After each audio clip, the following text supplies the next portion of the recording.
ఆ తర్వాత ఇంకా ఇంకో క్యారెక్టర్‌ని ఇంట్రొడ్యూస్ చేయాలంటే 'అచ్చి అమ్మ' క్యారెక్టర్. చాలా వరకు ఈ మూవీ మీద ఒక నెగెటివ్ ప్రొపగండా జరిగింది కూడా మెయిన్‌గా ఈ క్యారెక్టర్ గురించే. ఏంటంటే ఆవిడని కొంచెం ఓవర్‌గా ఎక్స్‌పోజ్ చేసి చూపించారనో, లేకపోతే కాస్త ఇబ్బందిగా చూపించారు. అంత అంత చూపించనవసరం లేదు అన్న కామెంట్స్ కూడా చాలా వచ్చాయి. మెయిన్‌గా 'అచ్చి అమ్మ' క్యారెక్టర్ గురించి. కానీ నాకనిపించిందేంటంటే పల్లెటూరులో ఏమీ చదువుకోని ఒక వ్యక్తి, ఒక నాగరికత అనే దాని గురించి అంత అవగాహన లేని వ్యక్తి అని అనుకుందాం. అంటే 'పెద్ది' అనే క్యారెక్టర్‌ని ఆయన అలానే పోర్ట్రే చేశారు ఫస్ట్ నుంచి. ఆయన ఏమి ఎడ్యుకేటెడ్ లేకపోతే సివిలైజ్డ్ పర్సన్‌గా అంత చూపించలేదు. ఏదో కొండ కింద ఊరు క్రికెట్ ఆడతారు. అలా సరదాగా కుర్రోళ్ళతోటి ఎంజాయ్ చేస్తారు. మోస్ట్‌లీ అలానే పోర్ట్రే చేసుకుంటూ వచ్చారు ఆ పాయింట్ దాకా. 'అచ్చి అమ్మ' క్యారెక్టర్ వచ్చేవరకు. అక్కడ ఆవిడని ఆయన చూసే దృష్టి కొంచెం ఇంటిమేట్‌గా చూస్తున్నారు అన్నట్టు చాలా డిస్కషన్ జరిగింది. సో, నాకనిపించిందేంటంటే అలాంటి ఒక రా క్యారెక్టర్, ఒక పల్లెటూరులో అలాంటి రా క్యారెక్టర్ అంత నాగరికత, సివిలైజ్డ్ కాని క్యారెక్టర్ బహుశా అలానే చూస్తదేమో. అందుకనే బుచ్చిబాబు గారు అలా రాసారేమో క్యారెక్టర్‌ని అన్నట్టు అనిపించింది. మెయిన్‌గా ఈ నెగెటివ్ కామెంట్ ఏదైతే వచ్చిందో నీ అభిప్రాయం ఏంటి కళ్యాణ్? అచ్చయ్యమ్మ పాత్ర అజయ్. ముప్పారపు అచ్చయ్యమ్మ పాత్ర. ఈ పాత్రని మొదట పరిచయం చేసిన సన్నివేశం కూడా నాకు చాలా నచ్చింది. చెరుకు తోటని కాల్చేయటం గాని, అది రివీల్ చేసేటప్పుడే ఆ ముఖం చూపించేటప్పుడే ఒక కాగడా లాంటిది పెట్టుకొని ఇలా చూపించడం గాని, కొంచెం ఆర్టిస్టిక్ గానే అనిపించిందది. కానీ అక్కడ కొంచెం ఒక ఆహ్, ఏమో నాన్ సింక్ లాగా అనిపించిందేంటంటే, వస్త్రధారణ గావచ్చు అవి. బహుశా దానికి కమర్షియల్ మీటర్‌లో ఉండడానికి ఇది ఎలాగో పెద్ద స్పాన్ ఉన్న సినిమా కాబట్టి కొంచెం మాస్ ఆడియన్స్‌కి కావాల్సిన ఈ ఎక్స్‌పోజింగ్ అనొచ్చు, ఏదైనా అనొచ్చు, గ్లామర్ అనొచ్చు. సో, దాన్ని తీసుకురావడానికి అలా ఆ వస్త్రధారణ గావచ్చు, ఆ పాత్రని కాస్త వినియోగించారేమో అనిపించింది తప్ప, ఆబ్జెక్టిఫికేషన్ అనే ఒక మాట విన్నాను నేను. ఈ సినిమా చూసొచ్చిన కొద్ది రోజుల్లో ఇన్‌స్టాలో గావచ్చు, దీంట్లో సోషల్ మీడియాలో. ఆబ్జెక్టిఫై చేశారు. వుమెన్ ఆబ్జెక్టిఫై చేశారు అని చెప్పి. నాకైతే ఆ పాత్ర ఆబ్జెక్టిఫై చేసినట్టు ఏమి మాత్రం అనిపించలేదు. సో, కానీ అక్కడ పోర్ట్రే చేసిన విధానం కానీ, కొన్ని డైలాగులు అక్కడ మధ్యలో ఉన్నటువంటి కొన్ని మాటలు కావచ్చు. అదేంటంటే అంటే చూపించడము అంత గ్లామర్ అవసరమా? విజయనగరంలో ఉండే ఒక అమ్మాయి, పల్లెటూరుల చుట్టూ తిరుగుతుండే ఒక అమ్మాయి, ఈ కొండ కింద ఊరికి వచ్చి ఉండే అమ్మాయి, లేకపోతే విజయనగరం దగ్గరలోనే ఉండే అమ్మాయి. అది కూడా 1990ల్లో. సో, ఆ వస్త్రధారణ సరైందేనా? మ్యాచ్ అవుతుందంటే ఖచ్చితంగా కాదు. అదే కొంత ఈ ఎక్స్‌పోజింగ్ అనేది నువ్వు 'రంగస్థలం' సినిమాలో చూసినా కూడా సమంత పాత్రలో కాస్త అక్కడక్కడ కనిపిస్తుంది. కానీ అదేదో ఒక ఇదేంది ఎబ్బెట్టుగా ఉంది అనిపించదు. ఎందుకంటే ఆ పాత్ర 80ల్లో వచ్చినటువంటి ఒక సినిమాగా, 80ల్లో కథగా ఆయన చూపెట్టారు. అయినా కూడా ఆ వస్త్రధారణ సరైన భారతీయ లేకపోతే తెలుగువారి వస్త్రధారణ ఎప్పుడు అప్పుడెలా ఉండిందో అలాగే చీరకట్టులో ఉంటుందామె ఎక్కువగా. లేకపోతే లంగావణిలో ఉంటుందామె కొన్ని సీన్‌లలో. అలా ఉన్నప్పుడు అది సహజంగా వచ్చినటువంటి గ్లామర్ గాని, ఎక్స్‌పోజింగ్ గాని కొంత ఉంటుంది తప్ప, అంతకు మించిన అశ్లీలత కోసమే ప్రత్యేకంగా ఆ వస్త్రధారణ తీసుకొచ్చారు అనేటువంటి ఇది ఉండదు ఆ సినిమాలో. కానీ ఇందులో అది కాస్త కొంచెం పరిధి దాటిందేమో, హద్దు దాటిందేమో, హద్దు మీరిందేమో అని నాకనిపించింది. అది అవసరం లేదు. బహుశా కొంచెం అలాగే ఉంచి సీన్‌లో ఎక్కడైనా నీకు కావాలంటే గ్లామర్ విషయంలో గాని, లేకపోతే ఎక్స్‌పోజింగ్ విషయంలో గాని, దానికి తగ్గట్టుగా కొన్ని చేసుకుంటే పర్లేదు. మాస్ ఆడియన్స్‌కి దగ్గర కావాలనో, పెద్ద బడ్జెట్ కాబట్టి ఎక్కువ మందికి రీచ్ అవ్వాలనో అలా చేశారు అనుకోవచ్చు. కానీ ఒక పెద్ద హీరో సినిమాకి మంచి మార్కెట్ ఉన్న ఒక నటుడి సినిమాకి ఇలాంటి చిన్న చిన్న జిమ్మిక్స్ అవసరం లేదని నా అభిప్రాయం అయితే. కానీ పాత్రలో ఆబ్జెక్టిఫై చేశారు పాత్రని అనేది మాత్రం ఖచ్చితంగా నేనైతే ఒప్పుకోను. ఎందుకంటే ఆబ్జెక్టిఫై చేసినట్టు ఏం లేదక్కడ. సాధారణంగా ఒక మనిషి ఉన్నాడు. ఆ కొండ కింద ఊరోడు నువ్వన్నట్టుగా అతనికంత చదువు లేదు. అంత మనం అనుకునేటువంటి నాగరికత ఏం తెలీదు.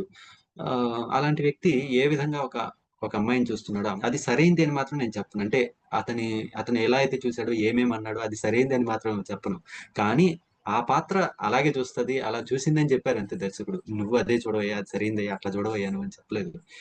కాబట్టి ఆబ్జెక్టిఫై చేశారనేది మాత్రం నేను ఏకీభవించను గానీ, ఆహ్, ఆ పాత్ర కొంచెం అంటే మిగతా సినిమా మొత్తం చూసుకుంటే ఆయనకి చాలా గొప్ప ఆశయాన్ని సాధించారు. చాలా గొప్ప గొప్ప పనులు చేశారు. కానీ నేను మంచోడిగా ఉంటాను అనే విధంగా మాత్రం అది తీసుకురాలేదు. కాబట్టి ఆ విషయంలో ఆదర్శం తీసుకోవద్దు ఎవరు. 'పెద్ది'ని ఆదర్శంగా తీసుకోవాలంటే చాలా విషయాలున్నాయి. సినిమాలో చాలా చూపించారు. మీకు ఏమైనా 2 ఉంటే వాటిలో ఒకటి తీసేసుకోండి. సరేనా? ఏదైనా ఆశయం సాధించాలంటే. అలాంటి వాటిల్లో లేకపోతే ఆహ్, దానికి సంబంధించినటువంటి ఆశయానికి సంబంధించినటువంటి విధంగా మీరు ఒక మోటివేషన్ పొందండి. అంతేగాని లక్ష్య సాధన కోసం మీరు పోరాడే విధంగా మీరు ఆహ్, ఆహ్, ఇది తెచ్చుకోవాలి తప్ప ఏదో ఎవరో ఒక పాత్రని ఆబ్జెక్టిఫై చేశారని చూడడం అయితే తప్పు. న్యాచురల్‌గా చూపించడానికి ఆ పాత్రను ఆ విధంగా కొంచెం పెద్ది పాత్ర, అచ్చయ్యమ్మ పాత్ర గురించి చెప్పడం గాని, వర్ణించడం గాని, లేకపోతే ఆమె అనుమతి లేకుండా ముద్దు పెట్టడం గాని ఇలాంటివి చేశారు. అది ఖచ్చితంగా తప్పే నిజ జీవితంలో. కానీ సినిమాలో అది పెట్టడం సరైందా కాదంటే నాకేమి తప్పేమి అనిపించలేదు పాత్ర పరంగా చూసుకుంటే. నేను కూడా నీతో ఏకీభవిస్తున్నాను. ఏ, చాలా తెలుగు వచ్చేస్తుంది నాకు కూడా. అయ్య బాబోయ్! Okay. Next main character already మనం మాట్లాడాం దాని గురించి. అప్పల సూరి గారి క్యారెక్టర్. ఆయన ఓపెనింగ్ షాటే ఒక ఎర్ర జెండాను పట్టుకొని వస్తున్న ట్రైన్‌ని ఆపాలి అన్నట్టు అలా ఊపడం. అక్కడ యాక్చువల్‌గా అర్థం కదా! ఎందుకు ఇలా చేస్తున్నారు ఆ క్యారెక్టర్ అనేది. ఏదో ఆపాలి. అక్కడ మనకు ఆగితే మనకు కూడా బానే ఉంటది. ఈ ఊరు నుంచి ఆ ఊరికెళ్ళొచ్చు అన్నట్టుగానే చూసే ప్రేక్షకుడికి అప్పటి వరకైతే అర్థమయ్యేది అదే అర్థమవుతది. ఇక అప్పుడే అదే మొమెంట్‌లో ఈ వీళ్ళందరూ అటు విజయనగరం వెళ్లి పనులు చేసుకొని వాళ్ళ ఊరికి వెనక్కి తిరిగి రావడం. ఇప్పుడే కాదు కదా! ఎన్నో సంవత్సరాల నుంచి చేస్తున్న పనది. ఏంటి ట్రైన్‌ని ఆపాలి అనే ప్రయత్నం చాలా సంవత్సరాల నుంచి చేస్తున్నాడు అనే దాన్ని బిల్డ్ చేయడానికి వీళ్ళొచ్చి అక్కడ జరిగే కన్వర్జేషన్. ప్లస్ వీళ్ళిద్దరి మధ్యన బాండ్. పెద్ది, అప్పల సూరి మధ్యన ఏరా ఏరా అని పిలుచుకునే బాండ్. అంటే చాలా ముచ్చటగా, ముద్దుగా అనిపించింది. అంటే ఇప్పుడు పల్లెటూరులో కొంచెం చూసుకుంటే కొంచెం ఇప్పుడు జనరేషన్‌లో తక్కువేమోలే. ఎందుకంటే అందరూ చదువుకొని కాస్త మారారు గానీ, ఒక 20, 30 ఏళ్ల క్రితం చూసుకుంటే నాకు తెలుసు నేను చూసాను కొందరిని ఏంటంటే కొంచెం ఏజ్ డిఫరెన్స్ ఉన్నోళ్ళు కూడా ఏరా ఏరా అని పిలుచుకుంటారు. అంటే పిల్లలు కూడా పెద్దవాళ్ళని అలా పిలవడం. అదేంటంటే ఇక ఊర్లో అదొక కామన్ లాగా ఏదో అది అలవాటులాగా. అదేం పెద్ద తప్పులా చూడరు. అది చాలా కామన్ థింగ్ అలా. సో, దాన్ని ఇక్కడ కూడా చూపించడం వీళ్ళిద్దరి మధ్యన. సో, మెయిన్‌గా అప్పల్ సూరి క్యారెక్టర్. అప్పల్ సూరి క్యారెక్టరు ఆయన గుర్తింపు కోసం ఆ ఊరికేదో గుర్తింపు తేవాలి అనే సంకల్పంతోటి ఆయన చేసే పనులు. అంటే ఆ ట్రైన్‌ని ఆపించాలని కావచ్చు. స్టోరీలో next main thing Appal Suri గారు. ఇక ఆయన గురించి డిస్కస్ చేద్దాం కాసేపు. తప్పకుండా అజయ్. అప్పల సూరి పాత్ర అనేది ఈ సినిమాకి రెండవ ప్రధానమైనటువంటి పాత్ర. మొదటి పాత్ర ఎలాగో పెద్ది టైటిల్ పాత్ర. కథానాయకుడి పాత్ర. కథానాయకుడు కాకుండా ఏమంటారు సెకండ్ గ్రేడ్ లీడర్ అంటారు కదా! మన రాజకీయాల్లో నంబర్ 1, నంబర్ 2 ఉంటాయి కదా! నంబర్ 2 పార్టీకి సంబంధించి అలాగే నంబర్ 2 చెప్పుకోవాల్సొస్తే మనకి 'పెద్ది' సినిమాలో పెద్ది గారి తర్వాత అప్పల సూరి పాత్ర. చాలా ఉన్నతమైన పాత్ర.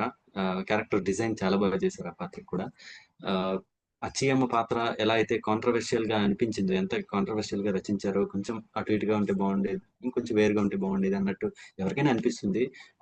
చూపించింది తప్పు కాకపోయినా ఒక రకంగా కొంచెం వేరుగా రాసుంటే ఎందుకు ఇదంతా లేకుండా ఉండుంటదేమో కదా కాంట్రోవర్సీ అనిపించింది. కానీ ఈ పాత్రకొచ్చేటప్పటికి అబ్బా! ఇది ఎలా రాసినా పర్లేదు. ఇది ఎంత గొప్పగా రాసాడయ్యా బాబు! పిచ్చి బాబు అనిపించేలాగా చాలా బాగా రాశారు ఈ పాత్రనమాట. అందులో రైల్వే ట్రాక్ అక్కడ వాళ్ళ గ్రామం పక్క నుంచే కొండల పైన వెళ్తుండడం చూపిస్తారు. కానీ రైలు మాత్రం అక్కడ ఆగదు. అక్కడ ఒక గ్రామం ఉంది. గ్రామానికి ఎటువంటి సదుపాయం లేదు. బహుశా ఆ గ్రామానికి బస్ సర్వీస్ కానీ, రోడ్డు లేకపోతే పడవ ద్వారా అనుసంధానం గానీ ఏదైనా ఉంటే వాళ్ళు ఈ రైల్వే ట్రాక్ గురించి పెద్దగా పట్టించుకోవాల్సిన అవసరం లేదు. కానీ వాళ్ళ పరిస్థితి ఏంటంటే ఏ ఆహ్, ఏ ప్రధానమైనటువంటి సమస్యొచ్చినా కూడా వాళ్ళు పట్టణానికి కావచ్చు, ఇతర గ్రామాలకు కావచ్చు, ఇతర ప్రదేశాలకు కావచ్చు వెళ్ళాలంటే వాళ్ళకి ఎటువంటి ప్రయాణ సాధనాలు లేవు. కాలినడకన వెళ్ళాలన్నా అనుకూలమైన మార్గం కాదది. ఒకవేళ అనుకూలమైన మార్గం ఉంటే బహుశా దాని వెయిటేజ్ కాస్త తక్కువనుంటదేమో ఆ సమస్య యొక్క వెయిటేజ్. కానీ వీళ్ళకి వేరే ప్రయాణ సాధనం లేదు. అలాగే మంచి మార్గం కూడా కాదు. ఎప్పుడు రిలయబుల్ అంటాం కదా! ఎప్పుడూ అనుకూలంగా ఉండేటువంటి ఒక ఆహ్, మార్గం కాదు. అలా నడిచి వెళ్ళడం ఖచ్చితంగా కుదరని పని. మనం వార్తలను చూస్తూనే ఉంటాం. డోలీల మీద మోసుకెళ్లారు గర్భవతినన్నట్టు. లేకపోతే ఒక గిరిజన గ్రామం నుంచి లేకపోతే గూడెం నుంచి ఆహ్, ఏదో ఒక వ్యక్తిని ఆస్పత్రికి తీసుకెళ్ళడానికి కొన్ని కిలోమీటర్ల పాటు డోలీల మీద తీసుకెళ్లారు. వాగు దాటించారు దాని మీదనే అన్నట్టుగా ఇలాంటివి చూస్తూనే ఉంటాం. కాస్త మనసు నొచ్చుకుంటూ ఉంటుంది అప్పుడప్పుడు. అలాంటివి చూసినప్పుడు అబ్బా! ఇలాంటి వాళ్ళకి మంచి సౌకర్యం కల్పిస్తే బావున్ను, కలిగితే బావున్ను అన్నట్టు అనిపిస్తుంది. తర్వాత మర్చిపోతాం అందరిలాగే మనం కూడా. కానీ కానీ ఇంకొకటి ఆహ్, ఇప్ ఇప్ అక్కడొచ్చే ఇంకోటేంటంటే, అరే! ఏంట్రా ఈ రోజుల్లో గూడా ఇలాంటోళ్ళు ఉన్నారా? అంటే ఇలాంటి పరిస్థితుల్లో ఉన్నవాళ్ళు ఉన్నారా అనే ఫీలింగ్ గూడా వస్తది. అంటే ఇప్పుడు హైదరాబాద్‌లోనో, ఏదో చెన్నైలోనో ఉండే వాళ్ళకి, ఎప్పుడు ఇలాంటిది అసలు చూడని వాళ్ళకి, ఇలా డోలీలో తీసుకెళ్తూ ఒక గర్భవతి చనిపోయింది అనే ఏదో న్యూస్ చదవంగానే, హే! ఏంటి ఈ రోజుల్లో గూడా ఇలాంటిది ఉంటదా? హ్మ్. అనే అనే ఆశ్చర్యం గూడా కలుగుతది కదా కొందరికి. అవును. ఖచ్చితంగా. కొందరికి అలానే అనిపిస్తుంది. వాళ్ళు ప్రపంచంలో లేకపోతే మన రాష్ట్రంలోనే తీసుకుంటే మన తెలుగు రాష్ట్రాల్లో, ఉభయ తెలుగు రాష్ట్రాల్లో చూసుకుంటే చాలా గ్రామాల్లో ఇలాంటి పరిస్థితి ఉంది. గిరిజన గూడెల్లో కావచ్చు ఇలాగ. ఆ పరిస్థితి ఉందని కొంతమందికి తెలీదు దురదృష్టవశాత్తు. అది ప్రధాన సమస్య అనేది ఆహ్, ప్రధాన సమస్యగా కూడా ముందుకు పోర్ట్రే చేయరనమాట ప్రజానీకానికి. అలా పోర్ట్రే కాకపోవడం అనేది మన దౌర్భాగ్యం, లేకపోతే అక్కడ జీవించే ప్రజానీకం యొక్క దౌర్భాగ్యం అని చెప్పుకోవచ్చేమో. కానీ ఈ మధ్యన ఆ దిశగా కూడా అడుగులు పడుతున్నందుకు సంతోషం. అలాంటి ఒక పరిస్థితిలో ఉన్నటువంటి ఆ గ్రామం కాబట్టి ఆహ్, వాళ్ళకి ఖచ్చితంగా కళ్ళ ముందు కనబడుతుంది. కళ్ళ ముందు కనిపించకపోతే అది వేరే విషయం కానీ, కళ్ళ ముందు మార్గం కనిపిస్తుంది. ఆహా!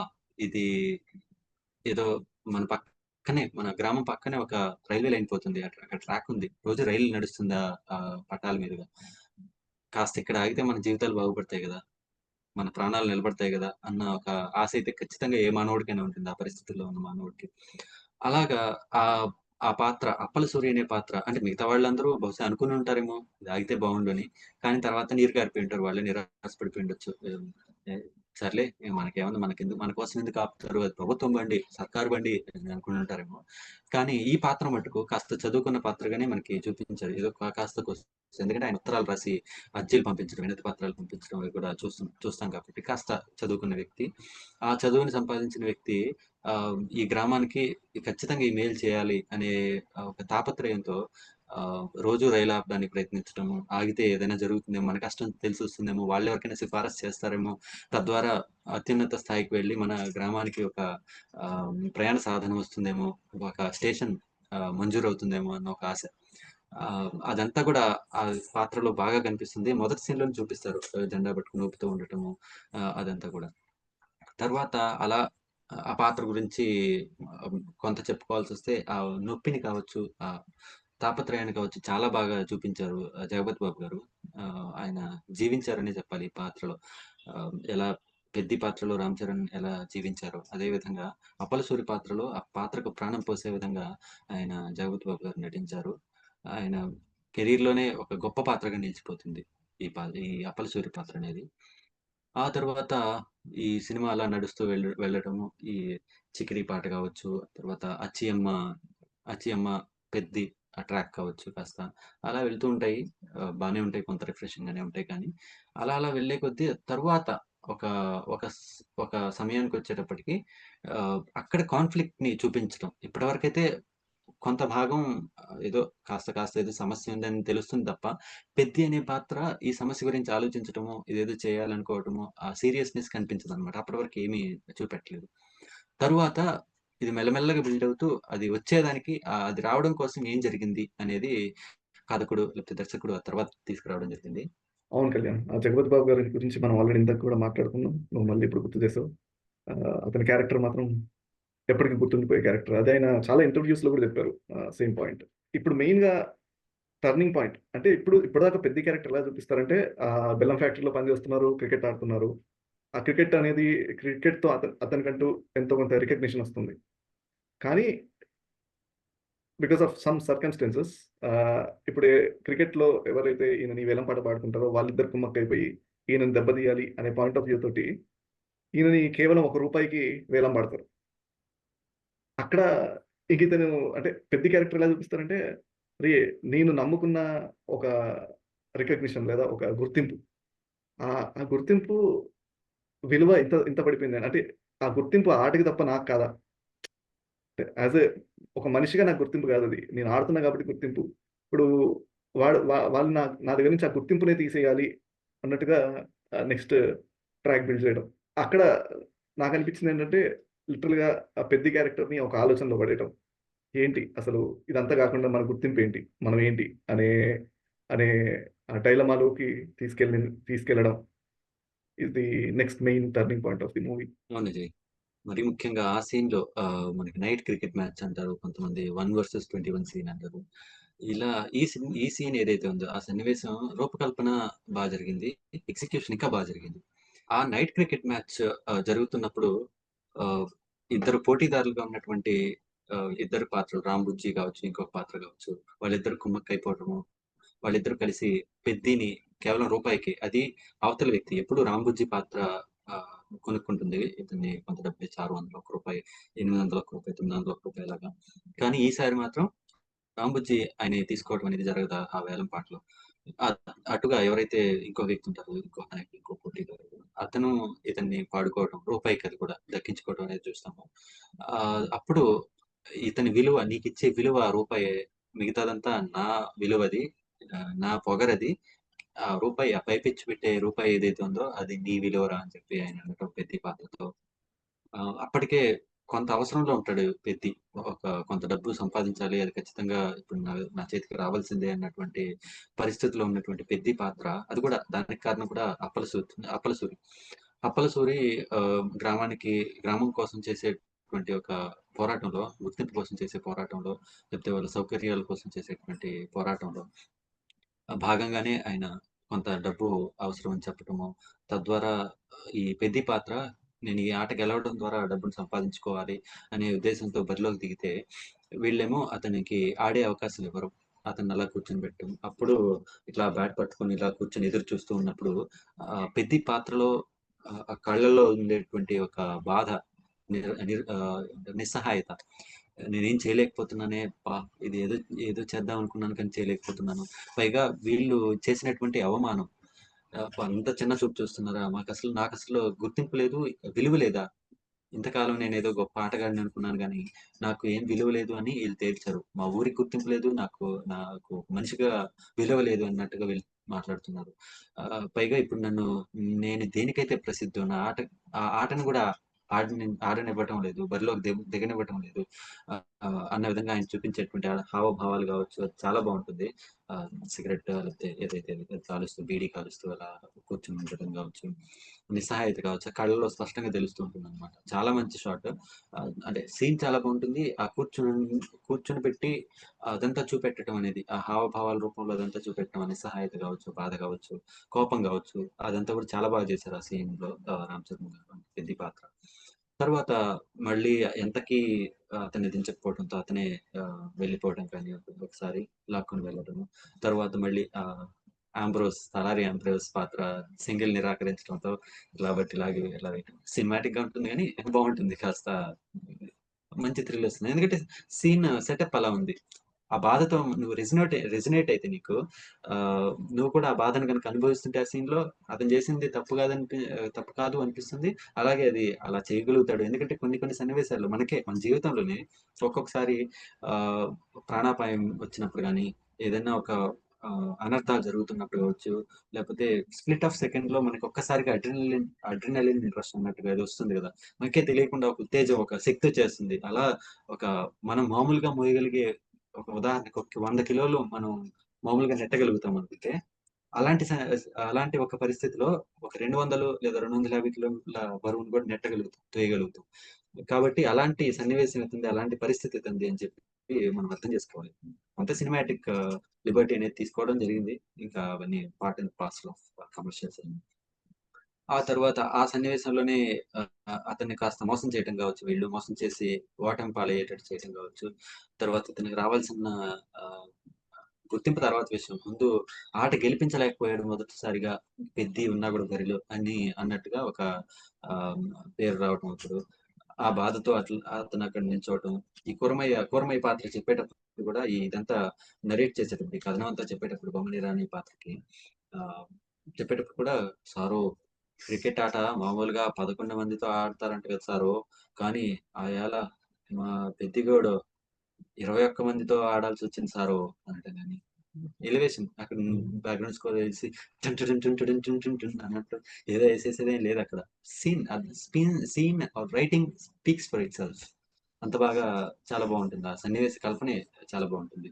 ఆ తర్వాత కథాక్రమంలో ఇంకా ఆయన ఓటమి పాలవ్వటం. కానీ అప్పుడు అతనికొచ్చిన చీర్స్ అతన్ని ఆహ్, ఉత్సాహపరుస్తూ చుట్టుపక్కల ఉండేటువంటి పిల్లలు, పెద్దలు అందరూ పెద్ది, పెద్ది అని అరవడంతో అప్పుడు మనకి ఒక కొత్త పాత్ర తెర మీదకొస్తుంది సినిమాలో 'గౌరనాయుడు.'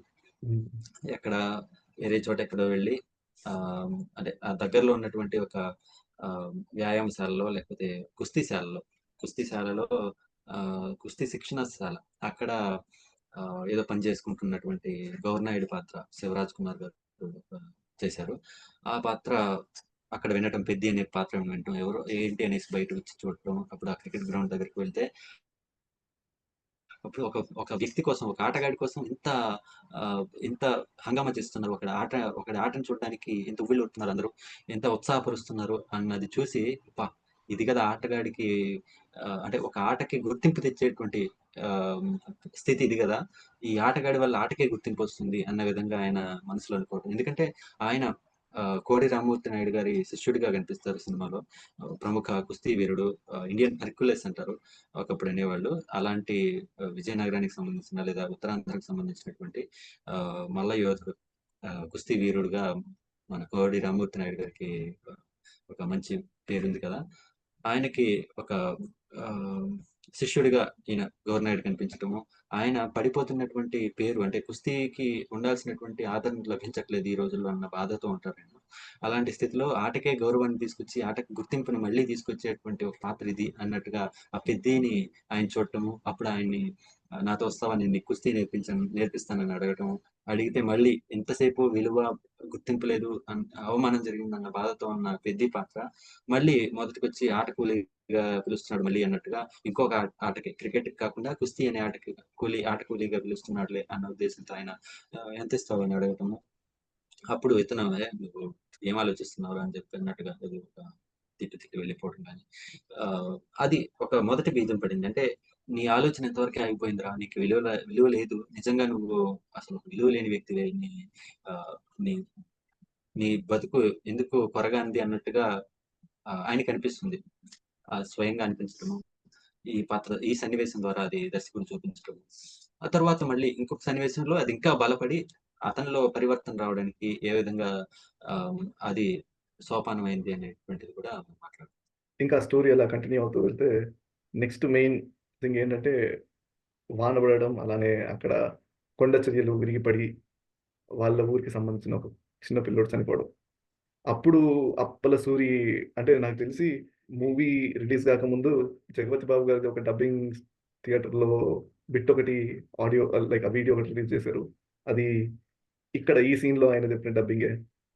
అక్కడ 'జగపతి బాబు' గారు వాయిస్ ఓవర్ గాని అదసలు అమేజింగ్. సో, ఇది గూడా అంటే అక్కడ ఆ ఊరికి సంబంధించిన ఆ కుర్రోడు చనిపోవడం. అంటే డైరెక్టర్ మనం ఇందాక అనుకున్నట్టు ఒక్కొక్కటి అన్‌ఫోల్డ్ చేసుకుంటూ అంటే ఫస్ట్ ఇక్కడ గౌరవం లేదు. నాకు ఎంతో ఇష్టమైన ఆటని నా నుంచి దూరం చేశారు అనే ఒక బాధ పెద్దికి. వెంటనే ఇలా ఊర్లో ఇలా జరగడం, అక్కడే అప్పల సూరి వచ్చేసి మనకి ఆ ట్రైన్ గనక ఇక్కడ ఆగుంటే ఇది ఇంత జరిగేది కాదు. లేదా కాపాడుకునే దానికి ఒక ఛాన్స్ అయినా ఉండేది అన్నట్టుగా బిల్డ్ చేయడం. అంటే ఆ గుర్తింపు కోసం ఒక్కొక్కటి అన్‌ఫోల్డ్ చేసుకుంటూ ముందుకెళ్ళేది ఈ ముందుకెళ్ళే జర్నీలో ఇంకొక టర్నింగ్ పాయింట్ కింద చెప్పొచ్చు. ఇలా కొండ చర్యలు విరిగిపడి ఆ కుర్రోడు చనిపోవడం అనేది. ఇది ఇలా ఉండగా ఈ బాధలో అప్పల సూరి ఈ ఈ కుర్రోడు చనిపోయాడు అనే బాధతోటి ఎలా అయినా సరే ఎమ్మెల్యేని కలిసి ఆ వినతి పత్రం ఇవ్వాలి. మనకొక రైల్వే స్టేషన్ ఉండాలి. అనే ఆలోచనతోటి ఎళ్లి ఎమ్మెల్యేని కలవడం. అక్కడ ఆ సీన్ అసలు అంటే ఐ మీన్ ఇప్పటికి అలా కళ్ళు మూసుకుంటే 'పెద్ది' మూవీ గురించి ఆలోచిస్తే ఆ సీన్ అలా కనిపిస్తది. 'చక్రవర్తి బాబు' గారు అక్కడ ఆయన కళ్ళల్లో ఉన్న ఆ బాధ. ఆ సీన్ గురించి నువ్వేమనుకుంటున్నావు కళ్యాణ్? అంటే ఏమో నేను మాటల్లో చెప్పలేను ఆ సీన్ గురించి. అంత గొప్పగా తీశారు ఆ దర్శకుడు గాని, 'జగపతి బాబు' గారు యాక్టింగ్ అసలు అమేజింగ్. ఆ సన్నివేశం నిజంగానే గుర్తు చేసుకుంటే కాస్త కళ్ళలో నీళ్లు తిరుగుతాయేమో! అది గాని తర్వాత వచ్చేటువంటి సన్నివేశం కావచ్చు అది. ఎమ్మెల్యే దగ్గరికి వెళ్ళటం, వినతి పత్రం ఇవ్వడానికి వెళ్ళటం. వెళ్ళినప్పుడు ఆయన సానుకూలంగా స్పందించడం. ఇన్నాళ్లుగా నా నియోజకవర్గంలో ఒక గ్రామం ఇలాగుందా? గుర్తింపు లేకుండా ఉందా? ఇలాంటి సమస్యతో ఉందా? మరి నాకు ఇంతవరకు ఎవరు ఎందుకు చెప్పలేదు అన్నట్టుగా అనటము.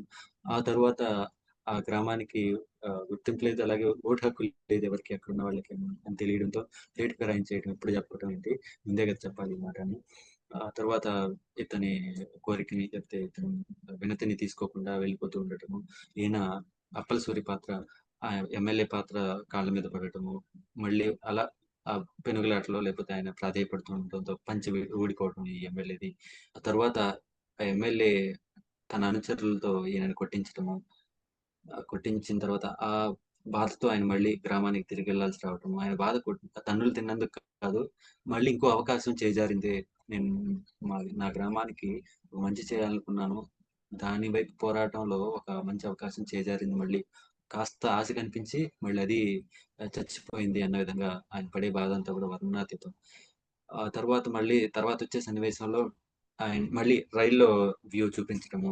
"సార్, సార్, సార్, సార్ అక్కడ ఎర్ర జెండా సార్" అంటే, "అంతా మామూలే కదయ్యా! చెప్పాను కదయ్యా నీకు" అంటే, "సార్ ఈసారి పట్టాల పక్క నుండి ఊపట్లేదు సార్, పట్టాల మీద సార్" అంటము. అప్పుడు గబుక్కున అతని వ్యూ చూపించడము. నిజంగా అప్పుడు అబ్బా! ఏమవుతుందో, ఏమవుతుందో అన్నట్టుగా అనిపిస్తుంది. మొత్తానికి రైలొచ్చి గుద్దేయటము, పక్కనున్న పెద్ది కావచ్చు, ఇతర గ్రామస్తులు కావచ్చు, వాళ్ళొచ్చి అతన్ని కాపాడడానికి ప్రయత్నిస్తాడు పెద్ది. కానీ అప్పటికే ఆహ్, అతని రైలు గుద్దేయటం కావచ్చు. గుద్దేసిన తర్వాత ఆహ్, ఇతను లాగేస్తాడు కాబట్టి అప్పటికి కాస్త ప్రాణం అయితే ఉంటుంది. పూర్తిగా నలిగిపోడు. కాబట్టి ఆ సమయంలో అతను చివరి మాటలు కొన్ని చెప్పటము. చివరి మాటలు చెప్పేటప్పుడు ఆ మాటలు అసలు ముత్యాలతో రాసినట్టుగా ఉంటుంది ఆ మాటలు. లేకపోతే ముత్యాలని చెప్పకూడదేమో. ఆహ్, ఆహ్, ఒక పెద్ద బాధ నుంచి బయటపడిన తర్వాత వచ్చినటువంటి మాటలేమో అవి. ఎంత హృద్యంగా ఉంటాయో ఆ మాటలు. "రేయ్! నేను నేనిన్నాళ్ళు కష్టపడుతాంది ఈ ఈ ఊరికి, ఆ ఊరికి ఉన్న దూరాన్ని తగ్గించడానికి కాదురా! ఈ మనిషికి, ఆ మనిషికి ఉన్న దూరాన్ని తగ్గించడానికి రా" అనటం గాని, అసలు ఆలోచనాత్మకంగా ఉంటాయి. అది కదా నిజంగా ఆయన ఆశయం, ఆయన సంకల్పం అది కదా! ఇన్నాళ్ళ నుంచి ఆయన పడుతున్న పాటు దానికోసం కదా! అన్నట్టుగా మనల్ని ఆలోచింపజేసే విధంగా ఉంటాయన్నమాట. చాలా బాధగా అనిపిస్తుంది ఆ పాత్ర చనిపోవటం అది చూస్తుంటే ఆయన చెప్పే మాటలు కావచ్చు.